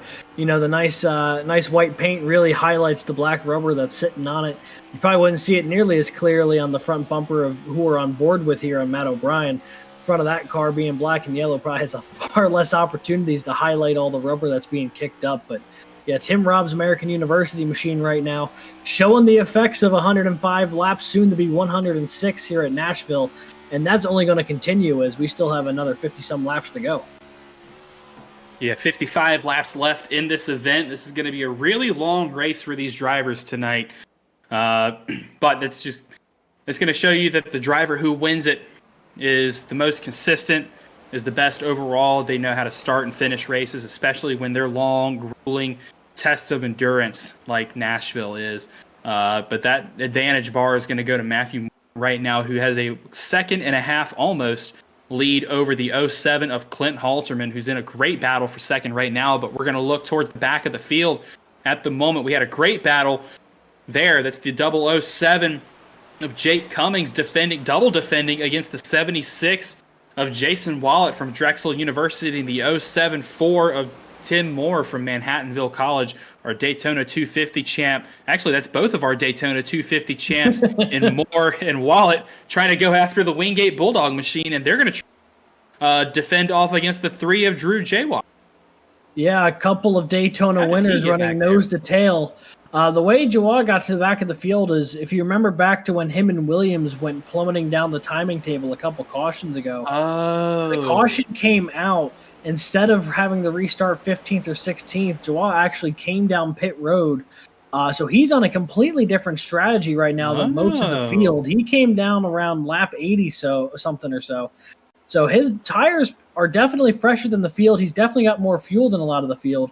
And I think he's trying to pull an alternate strategy here, see if he can gain a few positions and maybe set himself up for the end. His win that came out this season a few weeks ago was a strategy gamble on pit road that paid off for him. So maybe he can do it again here at Nashville. Obviously still a lot of work to do, but still a lot of laps to go here in this Music City 200. So plenty of time for something to develop. He's now nose to tail with college rival, but Nexus Esport teammate, Tim Moore. I was just about to say those two Nexus cars are really going to be working together to try and get up to the field. That's an advantage when you're in these long, have buddies out on track, really keep you focused and in the hunt for each position that you can come across. Come across. But back up inside the top 5, Tim Robb still working all over the back bumper of Clint Halterman, American University, and UNC Charlotte going at it right now. Drew Williams has worked his way back up inside the top 5, but he's got Brandon Schulenberger from Wingate staring down his back bumper. We got a 5-car battle for the second place position at the moment. Yeah, and it's really kind of heating up in that 3rd, 4th, and 5th spot as you see Williams closing in on Robb closing in on Halterman. That is 3rd, 4th, and 5th that are all starting to converge around the same point here as they come off of turn 4. Williams with a really good run off the corner. He's going to look to the inside of Tim Robb, makes their way into turn 1. The 23 takes the low side, gets it done on corner entry. Can he hold it through the apex of the corner? Looks like he's going to be able to. Andrew Williams up the 4th, Robb back to 5th. And that pass has let Halterman get away for just a moment, but I can't imagine that gap's going to hold for long. And where have we seen this before, where Williams makes the pass, but he is at risk of losing that position just about 20 laps later due to using up his tires? He's got the skill to do it, but it'd be interesting to see if he can hold on to it, as I think we're going to approach. I think we got one more pit stop left in this race that should be coming up in about 10 to 15 laps or so. But you can see the train of cars from second all the way back down to, ninth, and then the battle for the top 10 just behind Kaler, that last car in that train. A couple cars behind him in DeLong, and I'm not sure who that other one was, but some great battles right now, single file. It might be Colin Kolpa. Yeah, Colin Kolpa is in the mix there as well for 10th. Those two cars have been fighting for 10th for the better part of this run since we went green a little while back. They have just not seemed to have gotten separated from each other. Speaking of not getting separated, here's a battle a little farther back. This is the battle for 26th. Drexel teammates Jason Wallet and Tim Wilms also battling with Duncan O'Connor and Tyler Klingensmith there in the 65. Three wide into the corner. How are they going to sort this out? O'Connor really launches it in there, completes the pass. Klingensmith trying to follow him to the inside under Wilms. He's going to be able to do so. That's 3 Toyota Camrys in a row trying to chase down Jason Wallet. I cannot believe Duncan O'Connor actually made that move stick. I mean, he got 2 positions on the entry of one corner, stuck it up the inside, got right behind Wallet, and now he's going to work on that 76 machine. Can he do it again? He's going to try and use the 49 of Leclerc as a pick, and he's going to get that done. That's 3 positions in just over a lap. What a run right now for that 34 machine. We know Duncan O'Connor's got pace. I don't know exactly how he got shuffled so far back into the field. I think it may have been from that spin through the infield of the backstretch a little while ago. But he is starting to make up for lost time here, getting around Wilms, Klingensmith, and Wallet, and continuing his charge back to the front. If he's able to pick off a few more cars here before the pit cycle, he may have a chance at getting back into the hunt, but we'll have to see how this unfolds. As you still see a couple of these cars trying to find their way around lap traffic. Wallet got around Leclerc. Now it was Klingensmith. Is this battle here, the back half of the top 10, getting real spicy? That's a Leaf and Schulenberger nose to tail. Viton and Kaler side by side for 8th. All of these cars from 6th through 9th, just all on top of each other right now. Kaler looking to the inside of the 42 of Viton right now. And they're going to trade that position back and forth. Viton is going to be credited with being ahead across the stripe that time. But as these two cars are side by side, they're going to be losing the 7 of Schulenberger and the 12 of a Leaf. As we're on lap 118 across the stripe, coming to lap 119 of 160. Laps are ticking away in this race. We still have one more pit stop to make, at least one more. So these drivers, I think, may be getting a sense of urgency to try and position themselves well to get on pit road, get off, and try and have a shot at winning this race. While Tim Robb has been trying to find his way around Drew Williams here for 4th, this battle has let that chain of cars from 6th through 9th make their way onto the scene as well. A Leaf is back onto the bumper of Tim Robb here, who has been breathing down Andrew Williams' neck for the past 3 or 4 laps. That 5 car from American University just all over the back bumper of the 23 as you see these cars rolling through the tri-oval here. It is anybody's guess how this is going to pan out from 4th through, 8th, 9th. At least the top 10, yeah. But working on lap 120 now, 41 laps left in this race. That means the pit window is officially open, where if you stop now, you can make it to the end. So I'm wondering if we're going to see some drivers try the undercut to get in pit road and get off and have those fresher tires to work their way back up through the field. But it's the CIL, and anything can happen in this last stint. We've had a caution in the last 10 laps of almost every single race in the past couple of seasons. And we've seen some drivers make up a lot of spots that way, but also lose the race off of strategy. So a couple things to keep in the back of your mind, and that crew chief's notebook is getting some holes burned through it right now as Muhammad Alif makes the dive on Tim Robb into turn 3, and they're now going to be side by side behind Williams for the 5th position. And it looks like Robb got the better launch out of turn 4, but Alif is going to stay to his inside. He's going to get the later braking into turn 2. Alif tried to dive his nose down below the 23 to get some clean air on that front bumper for some better rotation. Couldn't quite get the move to stick, as he's now going to get relegated to behind 5. Robb, speaking of the 5, tried to take a look underneath Williams there, and 3 backed out of the move when Williams threw the block. And we're going to re-rack him here and line it up and do it all over again. To that point, a couple laps ago when Alif tried to make the pass to the inside of Robb, I actually think that was a pass attempt that was forced by Brandon Schulenberger. The 7 dove under to try and get around the 12, and the 12 said, well, I can't let that happen. So he also jumped down and said, well, now I'm at the inside of the 5. I may as well commit to it. As you see the 43 of Sky Shrek waving down pit road. Looks like the pit window has officially begun here on what could be the money stop for these teams on lap 124. The leaders continue their battle up at the front of the field, not giving an inch, but some of the cars deeper in the pack trying to do a bit more of a drastic strategy call here. The 43 down and away, going down pit road, trying to get back on track, but now Tim Robb looks like he might lose out to Alif here. Now the Ball State driver into the top 5. Alif runs 6th, Schulenberger 7th, Kaler 8th, and Vighton 9th. All those cars chasing down Drew Williams in 4th. You could definitely tie a little rope nose to tail of all of these guys, and that is how close they are to each other. I mean, just simply not giving each other any room to operate. Now Alif to the outside, trying to get around Drew Williams here, coming off of turn 2. He might get the better run out of the corner. The 12's got a nose on him. 12 gets out in front of the 23, goes around the outside. That's an interesting move until you remember that the outside is better on these tires. And with Robb and Williams now dropping a couple positions, I think they're going to start thinking about coming into pit road here pretty soon. But Alif right now on a charge up. He's got 2 seconds to make up till he gets to Clint Halterman, and another 3 seconds in front of Halterman to O'Brien. So the lead is definitely out of the question at this point until he comes down pit road and we wait for the field to cycle it out and shake up in these green flag pit stops. But yeah, we saw Sky Shrek in Oklahoma. Oh, here comes Vighton. Vighton sideways, got the brakes locked coming down pit road, but thankfully he'll be taking 4 tires already.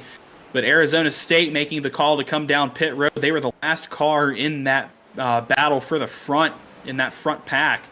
So that's going to work out in Vighton's favor. Is now Kaler going to try and go to work 5 of Tim Robb, UNC Charlotte on American University. UNC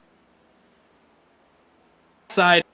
Robb is going to get the better launch out of turn 4. Almost got blocked by Williams. Here's a great run from American University and Tim Robb down the stretch to try and regain the position that he lost, as the 42 of Vighton is going to work his way off of pit road. And it'll be interesting to see what the pace differential is between that 42 and the 13 of Matthew Morton. Yeah, that is absolutely something we'll keep an eye on. But right now, we cannot peel our eyes away from this battle for 5th. It is Williams trying to hold off Tim Robb, who's in the wall coming off of turn 4. American University's Tim Robb clips the wall coming out of 4. Kaler from UNC Charlotte will make the pass to the inside. He's now up to 6th, trying to chase down Drew Williams here. He's on the back bumper. Meanwhile, Schulenberger, Culpa, and DeLong have gotten in on the action as well. Whoa. They're all hungry, looking for positions, and now they are 3 or almost 3 wide going into that corner. Culpa got really loose out of turn 2, and that let the 22 of DeLong up to the side. But DeLong backed out of that move, as Culpa now is going to try and take a look to the inside of Schulenberger. He's got the shorter line through the dog leg. On the front stretch, Jared Kaler got his way around Drew Williams.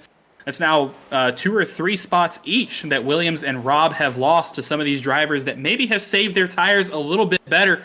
Culpa's still working on the 7, loses out, coming out of the corner there. They're going to slot in to go single file for the 8th, 9th, and 10th positions, as we got a few more cars trickling their way on pit road. Tim Robb slides it. Does he make the commitment cone to get onto pit road? We're going to see if he gets a penalty for that, but that was almost about as perfect of a pit entry as he could have gotten, getting that thing locked down and turned straight into the pits, as that is going to be our first car in that battle for the 10 to come down pit road. And I think alarm bells are going to be ringing in the pit boxes of those other drivers. Yeah, it looks like there's a few more takers here. I see Jason Wallet. I see Tyler Klingensmith, but the big name here, Tim Robb, who is on pit road here. He was in that battle inside the top 5, 6, 7 cars. He'll be the first one to really be able to gauge how that speed differential compares to the leaders. Him and Garrett Vighton both. Vighton was on the tail end of the top 10. Now he's had a couple laps on his tires. So as this race continues, it looks like we also had Matt O'Brien come down pit road. He was running second. Morton's coming down. Morton now coming down. I think he realized that it was time with Matt O'Brien coming down. He couldn't lose any time to him on fresh tires. He doesn't want to have the undercut happen. So you see O'Brien leaving as Morton and Williams are making their way down pit road. So only going to be about a 1, maybe 2 lap difference on tires there for O'Brien, but could the undercut work in his favor? There you see Morton into his pit stall. The first one there on pit road, or the last one on pit road. First to get off, Drew Williams going to be a couple behind him. This is going to be a really tight battle getting off of pit road as the car drops on Morton and he peels off with 4 fresh tires. Williams going to do the same as the car falls off the jack and off and back to the races as these two drivers are going to see where they cycle out. Some more takers are for Ball State. Just momentarily, but he's going to make his stop down pit road.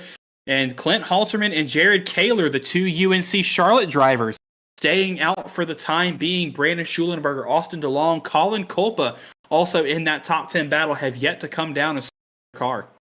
Yeah, Matt Morton is not too far from the back bumper of Clint Halterman. You see Tyler Klingensmith on fresh tires there. That has not been the fastest car tonight, but he has those fresh tires, and you can see the differential even from a car that was not in that lead pack. So you got to imagine when Matt Morton gets up to Clint Halterman here, that speed differential will be that much more amplified. And he's not all too far back, if my memory serves me right. Yeah, there is the 13 of Matt Morton. He's got 1 car between him and Halterman right now. If he can find a way around Tim Wilms, able to get to the outside of him, onto the back bumper of Clint Halterman here. Now diving to the inside, cutting down to get around Halterman. He is back on the lead lap. Halterman still leads, but now Matt Morton has re-inherited a spot on the lead lap. And Halterman will need to come down pit road at some point here in these final 25 laps. So, Matt Morton in really good position right now as they run. Long odds right now for these drivers inside the top, I guess you could say top 9, because look who has just cracked his way into the top 10. The first car on that alternate strategy, Tim Moore from Manhattanville College, got around Nick Stockner for a couple positions there up to 9th. So there's going to be our alternate strategy car for Tim Moore. Our cars that have yet to pit: Halterman, Kaler, Schulenberger, Kolpa, DeLong, Wiest, O'Connor, Godinez. And I guess you can include Stockner in that gap as well. But a little further on down the order is going to be Matthew Moore. We're going to wait and see where that cycles him back around too. So a couple of different strategies. Moore's down in 16th. He's about just under a lap away from Clint Halterman.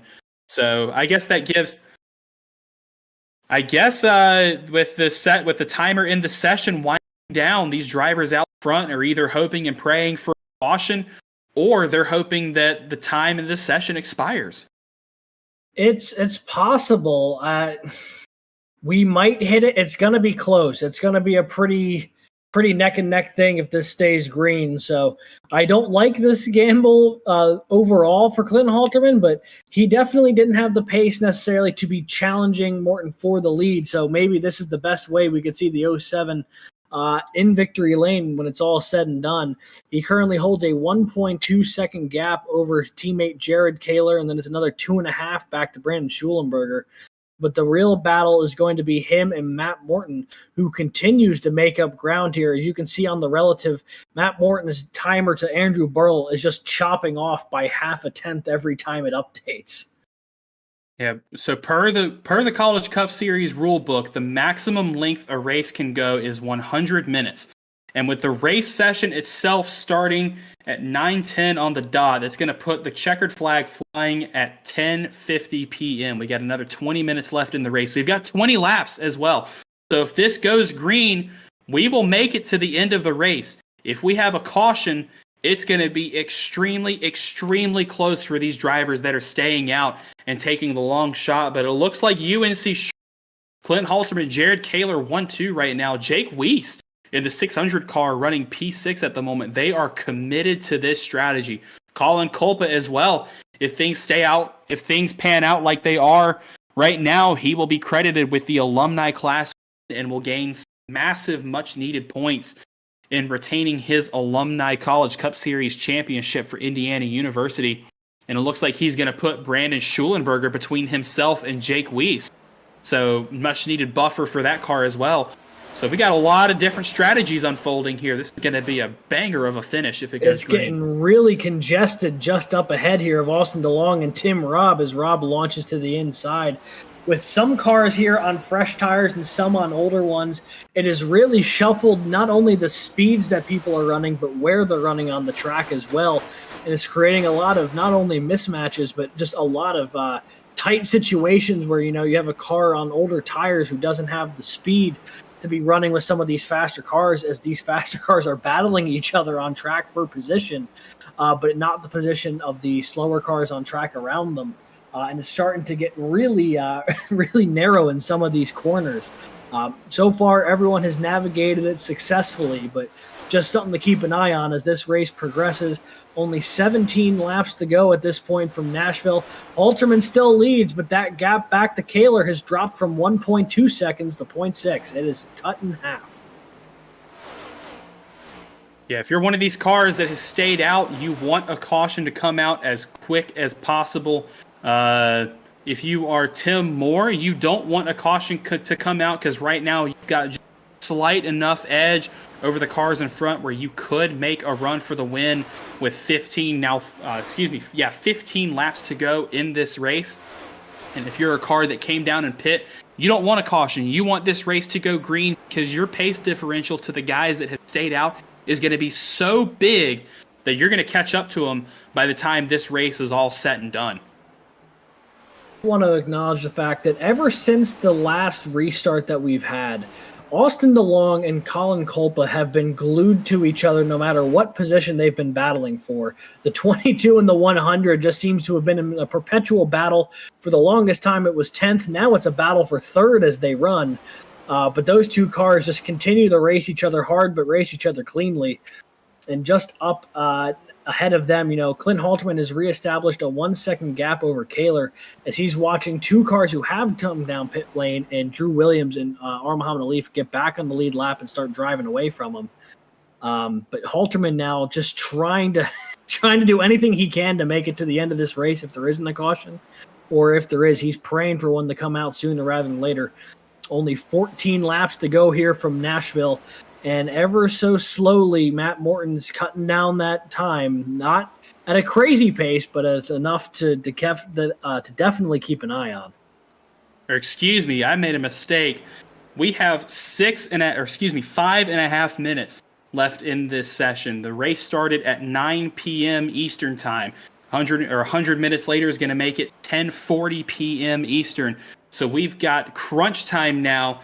And with that, it looks like this race is really in the hands of Charlotte. We are not going to make 12 laps in the next 5 minutes.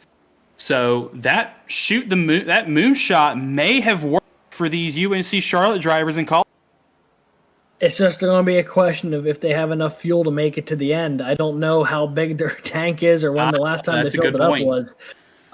We do know the fuel window was roughly about 50 laps. Judging by the last time they realistically would have come down pit road, they would need to stretch it about 60 or so, maybe. It's definitely not going to be easy if at all possible, but just something to keep an eye on there. Is Tim Moore also, he's starting to continue his charge to the front with Drew Jawah right behind him. They're up to 6th and 7th now, and they're only about 5 seconds back of the leader in closing. With a couple of more positions to gain in the immediate future here, potentially, with Duncan O'Connor and Austin DeLong just ahead of them. It's an overcast day here in Nashville, and the rains are on the way. Are we going to make it to the end of the race first, or is the race going to end because of rain? Right now, it looks like Clint Halterman in the driver's seat to take this victory off of a moonshot strategy, but the 13 of Matthew I don't know. Morton. Kaler's right there. Kaler might be going for this lead. The two teammates going after it. We've seen Halterman hold off Kaler before at Watkins Glen back in the spring of this year. Can he do it again here on the oval of Nashville Superspeedway? I don't know. Kaler now looking to the inside on his teammate. Less than 10 laps to go, maybe even less than that. This could be the battle for the win if things hold. Kaler on the inside, Clint Halterman on the outside. Side by side out of turn 4. Kaler's going to have the nose ahead when they cross the stripe, but just barely as Halterman gets a good run out of turn 4, but Kaler is going to get on the brakes later and harder and slide up in front of the 07 to take away the lead. 7 laps to go left in tonight's Music City 200, and Kaler's going to get that clean air as he puts a couple of car lengths between him and his teammate, but Halterman gets a little bit later on the brakes, chops that lead just a hair, but sacrifices the exit. Kaler is now going to take the lead very comfortably here as the laps and time keep ticking down. I do not believe Matt Morton's going to have enough time to get back up there. You know, we're only at about 6 or 7 laps to go. He's still well more than 5 seconds clear of the leader, so not looking realistic for the Ohio State driver. Tim Moore also seems to be out of striking distance at this point.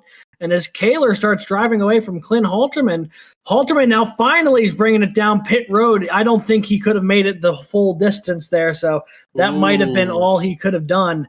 Now the question is, can Kaler make it the full distance, or is he going to have the same problem that his teammate did?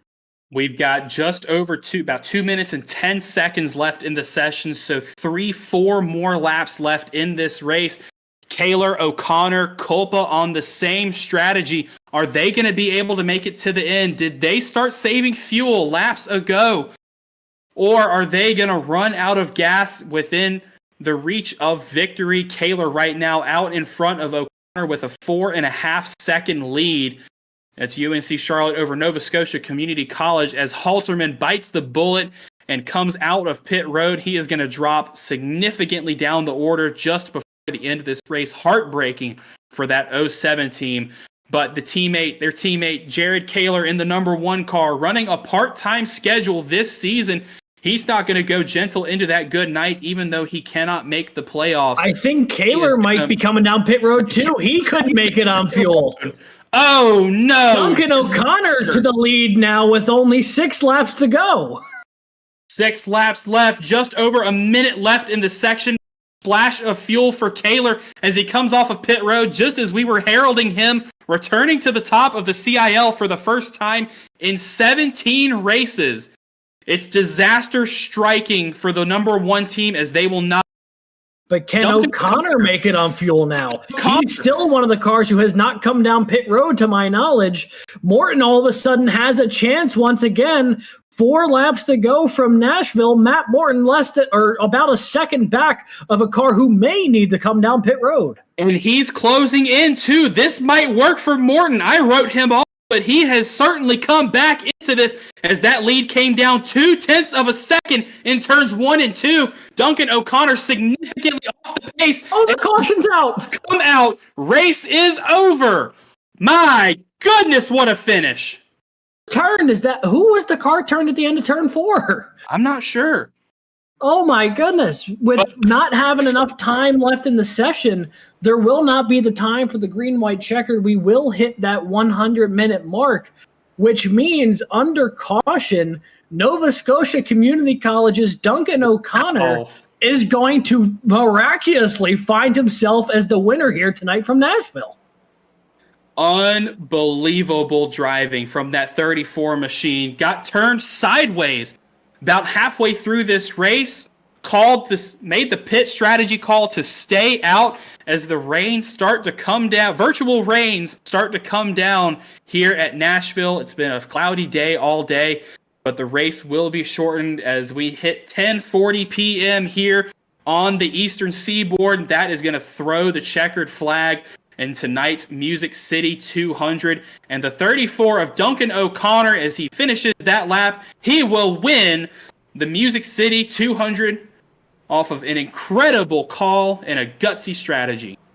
That makes it all the more heartbreaking for Halterman and Kaler. Kaler especially coming up one lap short on fuel before that caution came out.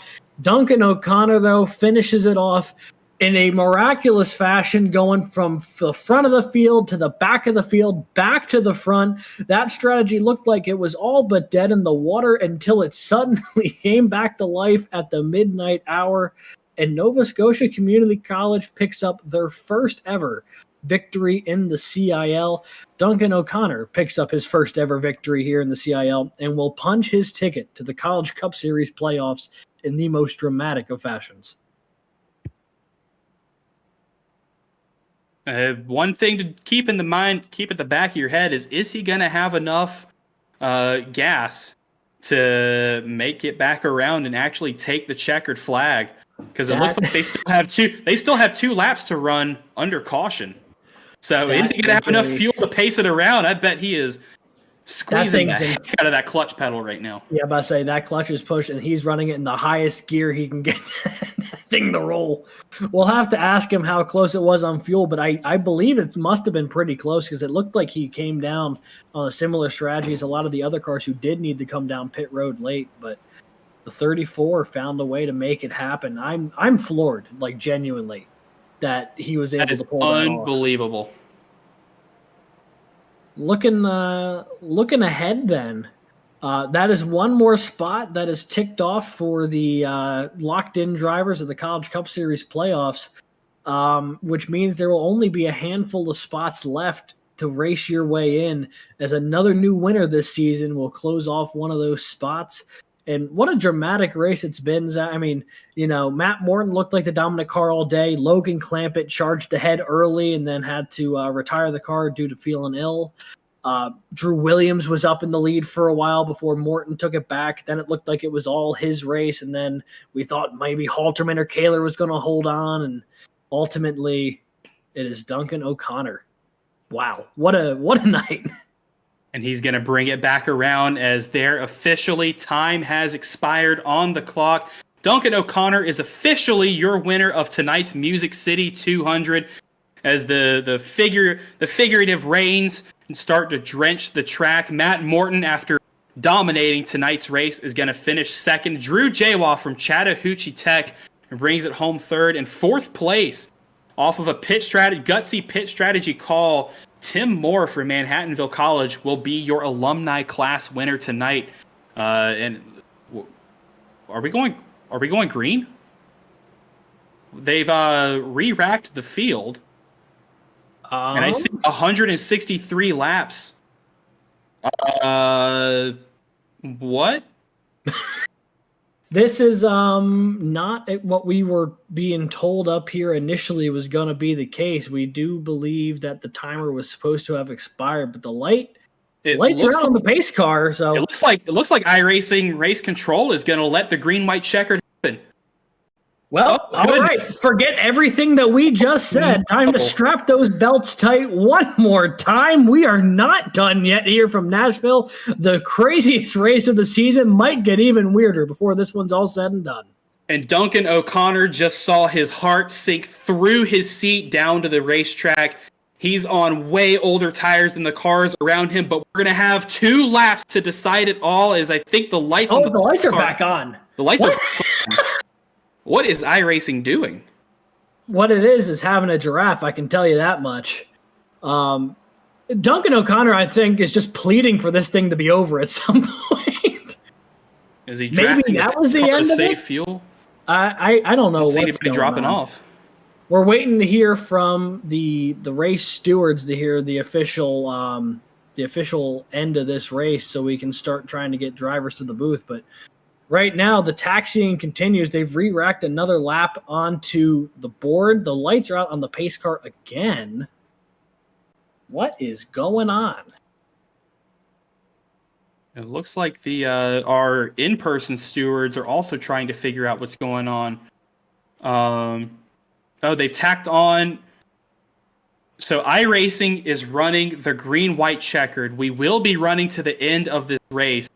The stewards had to tack on an extra lap under caution. The real life stewards had to tack on an extra caution lap at the end because the field wasn't clear that iRacing was doing the green-white checkered. So yes, we will be having a white checkered 2-lap sprint for the finish. Disaster striking for Duncan O'Connor and Nova Scotia College. But Jubilee Here we go. Win for Matt Morton and Ohio State University. He's got 2 Nexus Esports drivers behind him, Drew Jaywat, Tim Moore, Jake Cummings, Matt O'Brien, still in the shot to run this race as Duncan O'Connor is going to hit the restart zone. He's going to need every miracle possible to win this race. O'Connor will lead them in the turn 1. Morton ahead of Jawa, Moore and Cummings. A little bit of contact there, maybe. O'Connor slides up the track. Morton will take the lead off of turn 2. Here comes Jawa now to the inside going into turn 3. Morton trying to break away, but Jawa right there on the back bumper as they come to the front stretch this time by. It'll be Drew Jawa trying to chase down Matt Morton for the race win at Nashville. It's 3.5 tenths the advantage to Morton right now. Drew Jawa behind him. Chaos at the back of the field. Drew Williams has worked his way up to the 4th spot. Somebody lit a match under that Clemson driver's seat, and it looks like it might have gotten out of control for Drew Jaywalk. Matthew Morton, that lead still holding at 3.6 tenths. And it looks like Ohio State, Matthew Morton, after trying over again, he dominated the summer season in our Gen 4 Cup Series, but for the first time this season in the next gen car, he is going to win at Nashville and lock himself into the playoffs. Oh my God, what a brutal turn of events for Duncan O'Connor. Man, I was fully thinking that this one was done and dusted that Duncan O'Connor fell into the right situation at the right time. And just did not come to fruition. Man, what a heartbreaking finish for the 34. Wow. Still held on to a top 5. Still a really good points day for them, but could have been the win. Well, could have been indeed for Duncan O'Connor, but to the victor go the spoils, and it's going to go the way of Matt Morton and Ohio State University. It's a well-deserved win nonetheless. Dominated this race, led probably well over half the laps out front, and has just mastered this track, got everything working his way. Drew Jaywalk finishes 2nd for Chattahoochee Tech. Drew Williams on the podium again for Clemson University. Muhammad Ali 4th. Duncan O'Connor will finish with a top 5 after all is said and done. And our alumni class winner, Jake Cummings, is going to finish in 6th. There has simply been so much to unpack from this race. I feel like there were so many different distinct moments that have already stuck out of my mind. But the biggest thing is that the ending, every time we thought we knew which way it was going, it threw yet another curveball. And after several of them, it does end with the 13 of Matt Morton picking up the win in what has got to be one of the most bizarre finishes I think we've ever seen to a CIL race. Yeah, that was certainly interesting. And I do want to say, I don't believe that is anything our in-person stewards have control over. That is a glitch in the iRacing session. I'm sure our series director, Drew Williams, is going to have some words to say about that on the show as well. We'll be sure to ask him about that. But drama at the end of this race, and we're going to go ahead. Well, we're going to wait for Matthew to get out of his car so we can interview him after his win. But I do want to go ahead and talk to Duncan O'Connor from Nova Scotia Community College. Congratulations on a top 5 finish, but we want to talk to you about the end of the race. You had that race locked out. You had the win in your sights, but what happened there at the end from your point of view? Well, to my knowledge and to the rest of the field's knowledge, once that timer hits 0, we get a white flag regardless of if we're green, if we're taking 2 to green, 1 to green, still pacing. we were all under the assumption that coming to the green flag was the end of the race. So I don't I don't know what to say. I mean, at the end of the day, if a P5 is what I get, I can't be that upset about it. That's a playoff point, plus very good for my playoff situation, which I'm hoping to reach. Yeah, I But mean, so far you look like you'll be in decent hunt for it, although the automatic lock looks to be not to come to fruition here. It's really we both were talking about it in the booth. We don't even know what to what to say, honestly. it's But I do want to ask you, when it did get going on the green white checkered, was there anything that you could have done at that point, or was the tires just that no, cooked? absolutely not. I didn't take a look at the tire wear at the end, but I could tell you that there was that right front had to have been corded. I mean, there was nothing to it anymore. Had the race ran out green, I think we would have been in for a spectacular finish between Matthew Morton and I. Him coming up on me with the fresh tires, but yeah, I knew that if we were actually going to run 1 or 2 laps, that I would just be happy for a top 10 at that point. Yeah, Duncan, heartbreak for you, but still a good finish. And you said it yourself. That's good momentum for you as you look towards the playoffs here, the cutoff race in 3 weeks' time. But a great day overall for you. Take us through that strategy call to stay out. Was it based on the timer? Did you know that the race was going to go on time, or was it I'm going to stay out and hope for a caution type beat? Well, at the start of a run, somewheres in the middle of the race, I had a moment, got loose, didn't save it, ended up in the rear of the field. Then 20 laps or so, we got a yellow. Then just through being in and out of my box quickly, plus what I had gotten before the yellow flag, took me to P21, had another small run, and then I saw like 75-ish laps to go when a yellow came out, and I figured no one's pitting here. I don't have great track position anyways. If I pit and it runs green, I have a really good chance to have an amazing finish and redeem my day. If it wasn't as fortunate for me, if I got a bad yellow timing, I was still towards the back end of the field. I'm sure I still could have chipped away in some capacity, because I mean, even though I was on a completely different strategy, I was fringe top 5 speed throughout the day, I felt. So I was just trying to be opportunistic, really. Yeah, opportunities came your way indeed, but unfortunately just short for you there, but still a good top 5 finish for you. While we've got you on the show, is there anybody you'd like to thank or shout out? Yeah, first and foremost, just like to shout out my girlfriend. She goes to a different school, much further away from me, so it's hard to get to see her from time to time, just where we're both super busy. But just want her to know that I love her and miss her.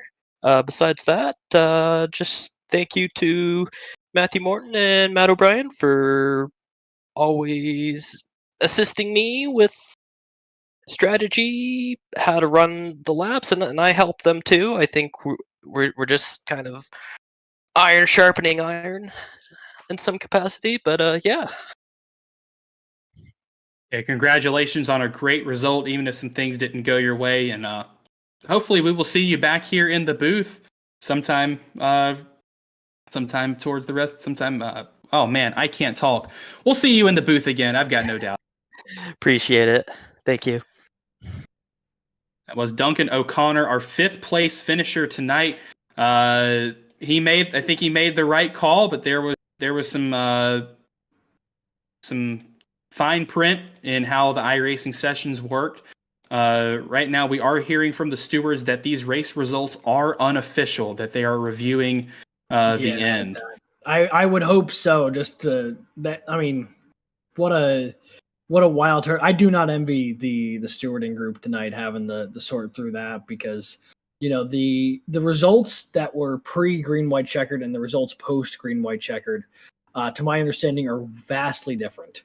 Not only a different winner, but just a lot of different cars gained or lost spots in the green and white checkered. So a lot of drivers are going to be saying, don't revert back to the previous one, because they got a lot more points out of the green white checkered. There's going to be a lot of drivers saying we should have stopped it when it went to caution the first time.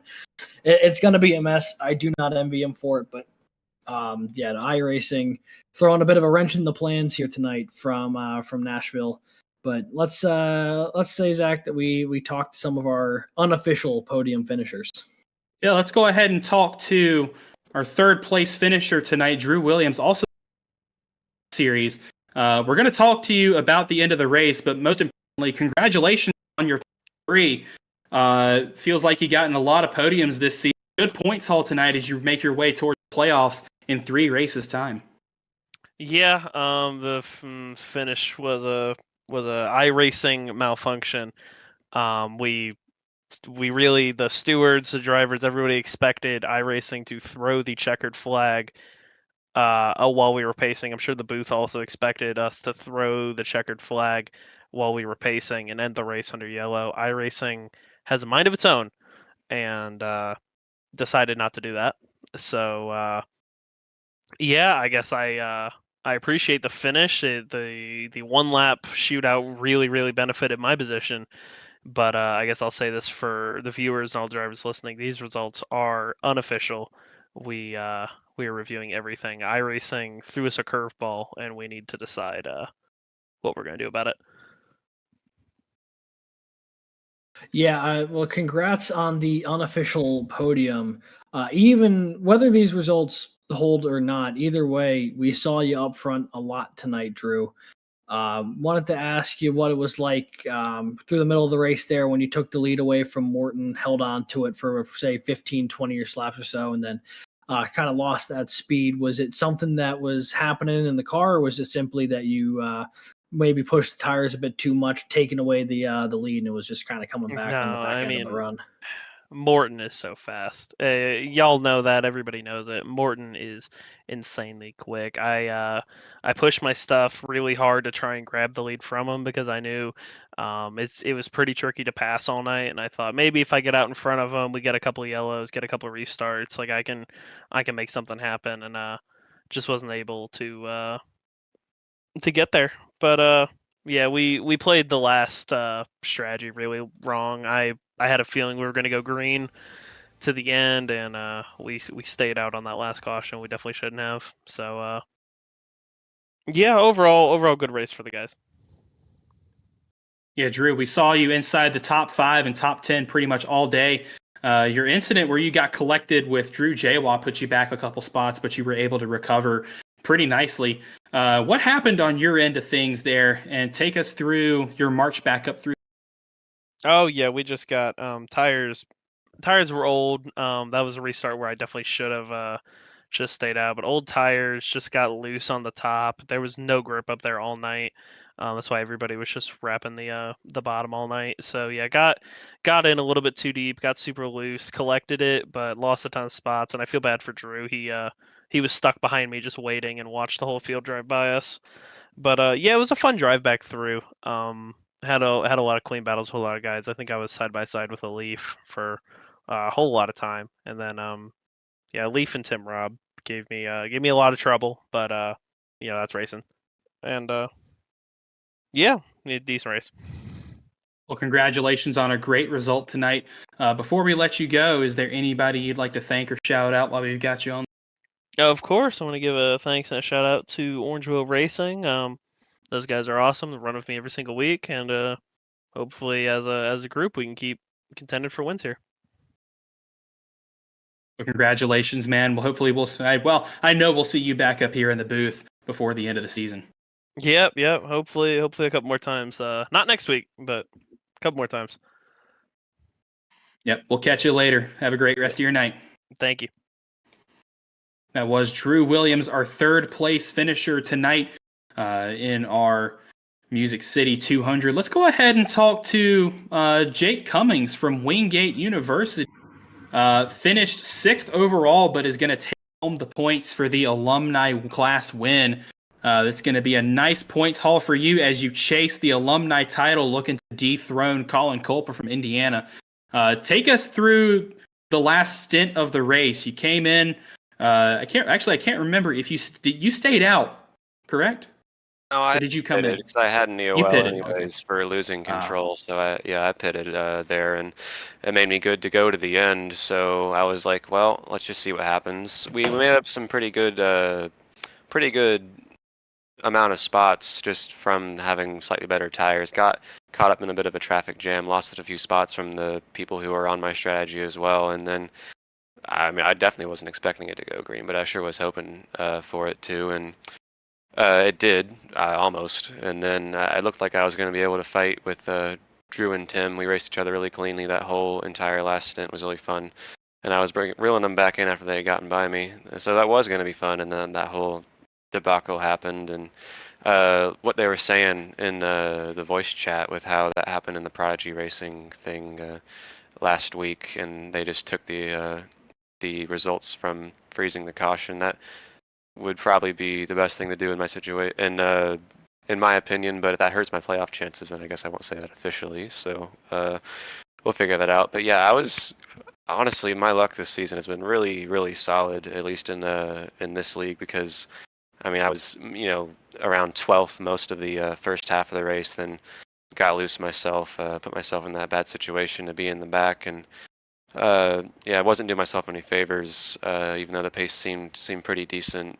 So to have the luck to get put into that position, and then regardless of if we take it from the time of caution or the checkered after that one lap shootout, it's still a really good points night for us to take the alumni win and close that gap at least to the alumni championship. I think Tim Moore is actually in the lead of that, and I just finished in front of him. So still some work to do on that end, but really good for the playoffs more importantly. And Watkins Glen should be good up next week. So that was my one worry track in the next 3 races out of the way, and some good luck. That was actually going to be my follow-up question to you there, Jake, was looking ahead to Watkins Glen next week. Obviously, the road course presents itself a unique challenge to a lot of drivers in this series who may not have as much experience doing the road stuff. How do you feel personally about your chances going into the lone road course on the schedule next week? I feel awesome, man. Honestly, my first NASCAR game that I had,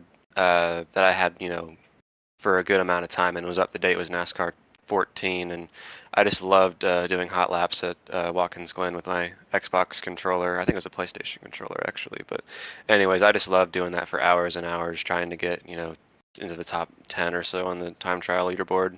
So a lot of nostalgia for me on that track, and I'm not going to say I'm going to have race winning pace, but I've gotten a wheel upgrade since last season, and I was able to finish 6th then. So with the new wheel and pedals, I can only imagine it would be a bit better for me. So I'm not worried about it at all. I'm thinking as long as I get a solid top 10, I'll be in a good position to fight my way into the playoffs in Darlington. Well, it sounds like you've got your mind set on the playoffs as you have all season. It's really close up there at the top with that in that cutoff line. We're gonna wait and see where you're at once we tally up the points for the race this season. But do you feel like you've got momentum on your, and you said luck on your side to make the playoffs this season? Yeah, definitely. I mean, the season got off to a pretty terrible start. I think I finished in the 30s in the first 2 races, but I mean, since then it was 4th, 2nd, 10th. Where the heck did I finish last week? I don't remember. I think I finished. Where were we last week? What the heck? That'd be Phoenix. Phoenix. Yeah, I finished 7th. I got lucky there too, just like I did here. So I finished 7th there, and now I got 5th here. So that's honestly a really impressive string for me. And I think luck has had a good amount to do with it, but you also have to make your own luck and make the right decisions when certain opportunities come your way. So I feel like I've gotten a lot better at that, just learning how to race in leagues like this, being pretty new to it still relatively. So I feel like I'm in a much better spot than last season. Honestly, I was very average last season and still managed to point my way in. So I feel like the level of competition is just so much higher this season as well, and I'm still in a pretty good spot points wise and with the string of results. But everyone around me is doing just as good, if not better, usually. So I need to stay on my toes for sure, and hopefully keep on having some of that good luck and good opportunity come my way.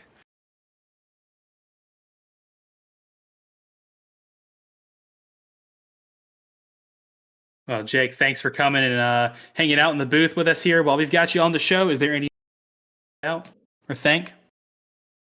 I'd like to thank you guys very much for putting on an awesome production. I'm sure this one was a very interesting race to call, and I cannot wait to look back on it for sure, because you guys always do a really good job and have especially ironed out the early season issues. So I'm really proud of you guys for doing that, and I hope that you guys enjoy it as much as we enjoy it out on the track.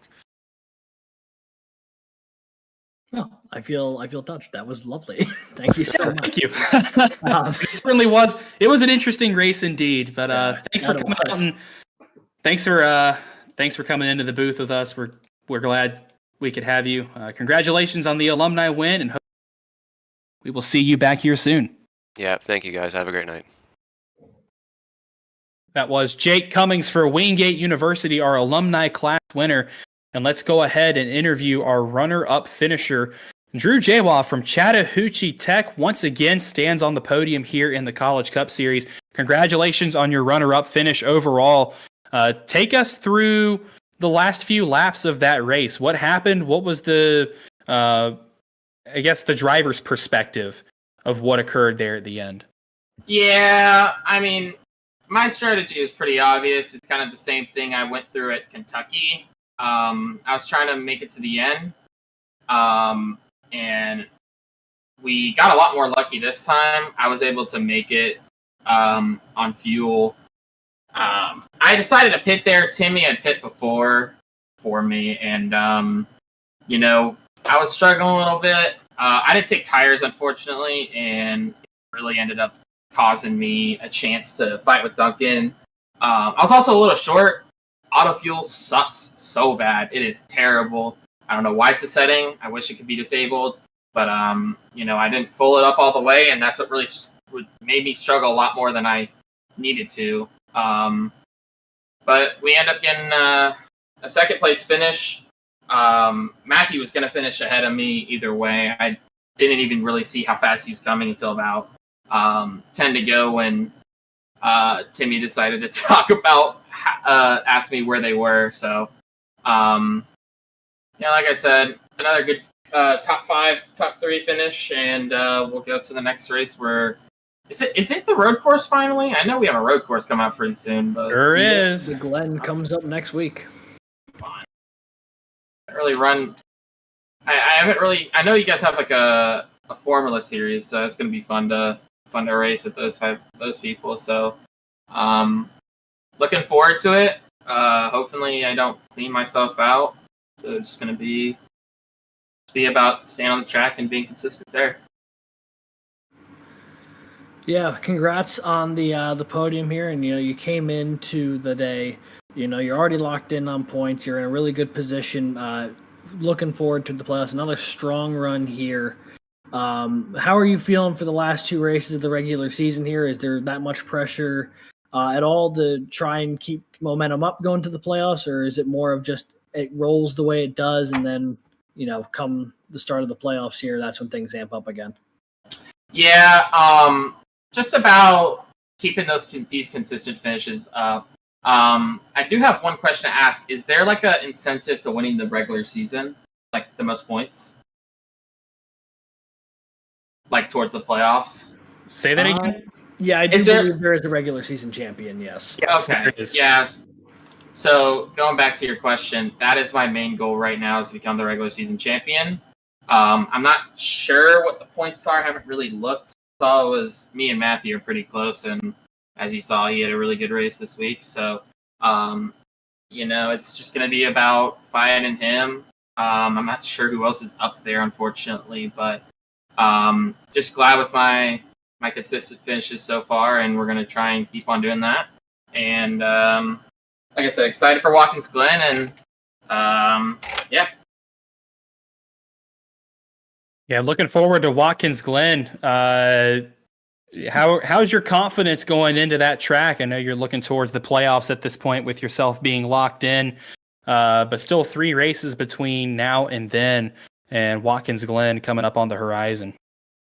Yeah, I wouldn't say I'm the best at road courses on iRacing. I mean, I feel like my specialty is definitely oval.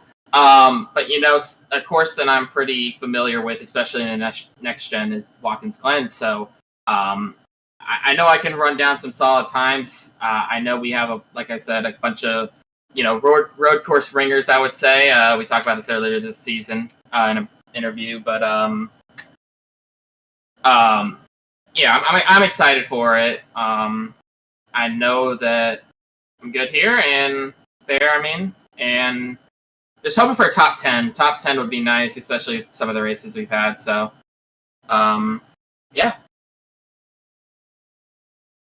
Well, Drew, congratulations on another podium here in the CIL. While we've got you here on the show, is there anybody you'd like to thank or shout out? Yeah, shout out to you guys for always doing a great job with the broadcast. I always like coming and watching them back, trying to find some moves in the broadcasts. Yeah, shout out to Team Nexus, everybody on Nexus. Shout out to Matthew who won the race. He really deserved it. Drove probably the best race you can have in this league, and he almost didn't win it. Feel bad for Duncan O'Connell. He deserved it as well. But yeah, that's basically it. We'll be here back at Watkins Glen, and we'll see if we can get our second win of the season. Yeah, we certainly hope you can, because we'd love to have you here up in the booth. Thanks for joining us tonight, and we hope you have a great rest of your evening. Thank you, guys. Have a good night. That was our runner-up finisher tonight, Drew Jawa from Chattahoochee Tech. And let's go ahead and talk to the man of the hour, Matthew Morton from Ohio State University. He made the pit strategy call to come in, saw the race win slip away from him a couple laps short, and then got it gifted to him during the iRacing session calamity. So take us through that up-down of going from, man, I just lost this race, to, man, I've got a shot to win this race, to, man, I just won this race.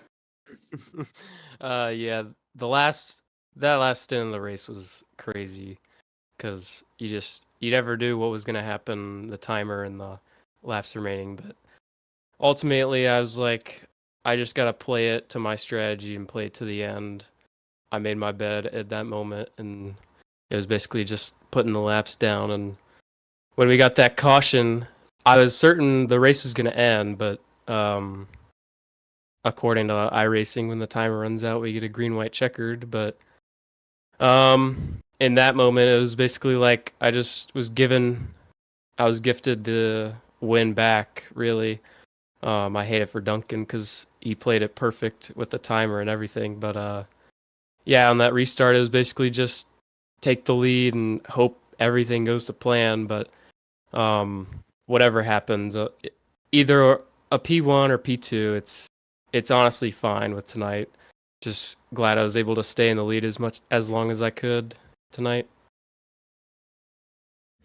Yeah, I mean, you were definitely the car to beat tonight. You obviously led the most laps, and with the back and forth there. I did want to ask you, though, should the results hold where you were scored the winner of tonight's race, you'll be locked into the College Cup Series playoffs. If they go back to the timer, you would technically not be locked in yet. How would that change your approach going toward Watkins Glen and then Darlington in the last 2 races of the season?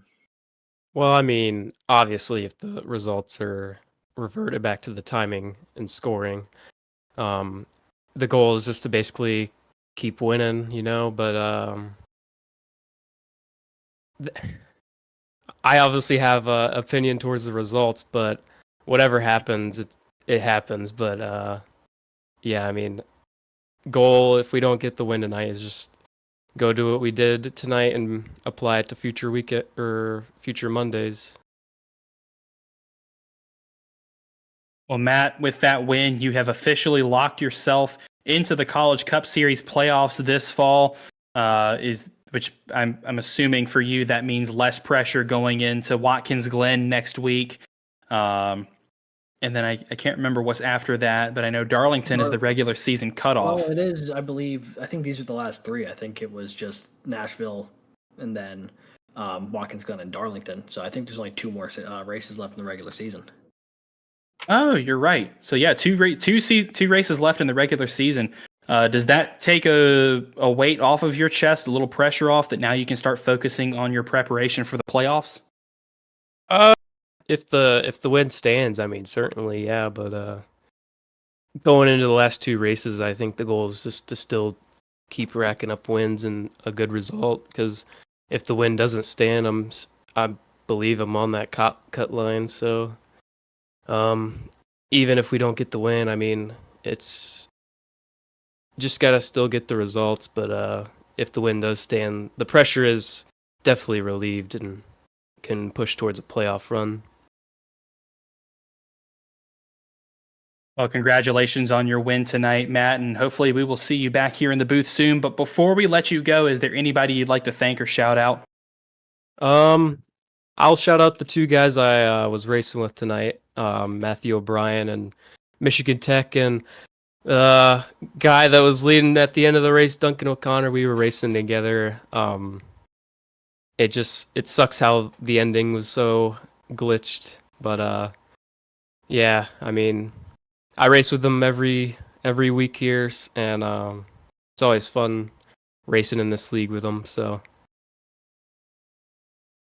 well, we're going to let you go celebrate with your teammates. Congratulations on your unofficial win tonight, and we will certainly see you in the playoffs. Thank you, guys. Go Bucks. I once again can't agree with that last part. I just, he's a great guy until he gets there. But we respect that. It is a collegiate league after all. But wow, what a race. Of course, you heard from Drew. The race results are unofficial, so be sure to stay tuned to CIL social media, where we're going to get those official results to you soon. It will be either Matthew Morton or Duncan O'Connor winning this race. There's a playoff spot and a race win on the line for both of those drivers, so I know they're eager to plead their case in front of the admins. Hopefully get a fair result for both of those drivers. But with that race out of the way, let's go ahead and take a look at our final results for tonight's Music City 200. Yeah, and it is worth noting that these are still unofficial results. The admin team will be looking at this race in the coming days and making a determination on the situation that iRacing presented at the end of this one. But as it currently stands, Matthew Morton picks up the win for Ohio State University, Drew Jawa in second from Chattahoochee Technical, with Clemson's Drew Williams finishing third, R. Muhammad Ali for Ball State in fifth, along with Duncan O'Connor from Nova Scotia Community College in fifth. Jake Cummings picks up the alumni win tonight for Wingate in sixth, Garrett Veit in seventh from Arizona State, Matt O'Brien from Michigan Tech in eighth, Tim Moore from Manhattanville College in ninth, and Sky Shrek from the University of Oklahoma in 10th. 11th place goes to Tim Robb from American University. Jared Kaler will finish 12th for UNC Charlotte. Logan Smith for Auburn University will bring it home 13th. Andrew Stagey for Ball State finishes 14th. A pair of UNC Charlotte drivers 15th and 16th, Clint Halterman and Jake Weist. Jason Wallett finishes 17th for Drexel University. Colin Kolpa finishes 18th for Indiana University. Clemson's Nick Stockner finishes P19, and 20th goes to Austin DeLong for the Penn College of Technology. 21st tonight is his teammate Dylan Godinez. 22nd, Brandon Schulenberger from Wingate. 23rd, we have Drexel's Timothy Wilms.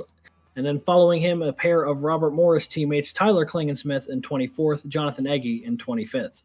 Matthew Burton finishes 26th tonight for East Tennessee State University. Kelton Quick from Ball State 27th, with Zach Tallman, Lucas Moody, and Edward Sanchez 28th through 30th, representing Penn College of Technology, Ball State, and Baruch College, respectively.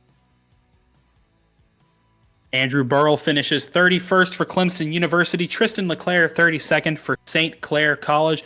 Major Monsivice finishes 33rd for Texas A&M International. Michael Sidor 34th for PCT. Binghamton's Alex Hallinar will finish 35th. P36, Spencer Brown from UNC Charlotte. P37, Athena LeClaire from St. Clair College. P38, Matthew Nordberg from NC State. P39, Logan Clampitt from Cal State Fullerton. P40, Cody Fadenhauer from Virginia Commonwealth University. And that is going to do it for our race results from tonight's Music City 200. Well, the race of attrition is over after a controversial finish, and unofficially Matthew Morton and Ohio State University can go hit Honky Tonk Road because they have punched their way into the College Cup Series playoffs. And with the conclusion of this race, that means there are only 2 races left in the regular season until we cut to our top 10. As of right now, 5 drivers have locked themselves, which means we still have 5 spots up for grabs. Things are as tight at the top of the table as they've ever been, and the racing, drama, and on-track action will be extremely intense from here on out. So be sure you don't miss any more College Cup Series action, as next week we're going to go road racing with our 110 at the Glen from Watkins Glen International, as our drivers will turn right next week, as well as turning left. Our Ignition Zone pre-race show will start at 8:30 with on-track action starting at 9 Eastern. And if you can't wait for more CIL action, tune in Wednesday night as Formula to the land of brats, beer, and BMWs.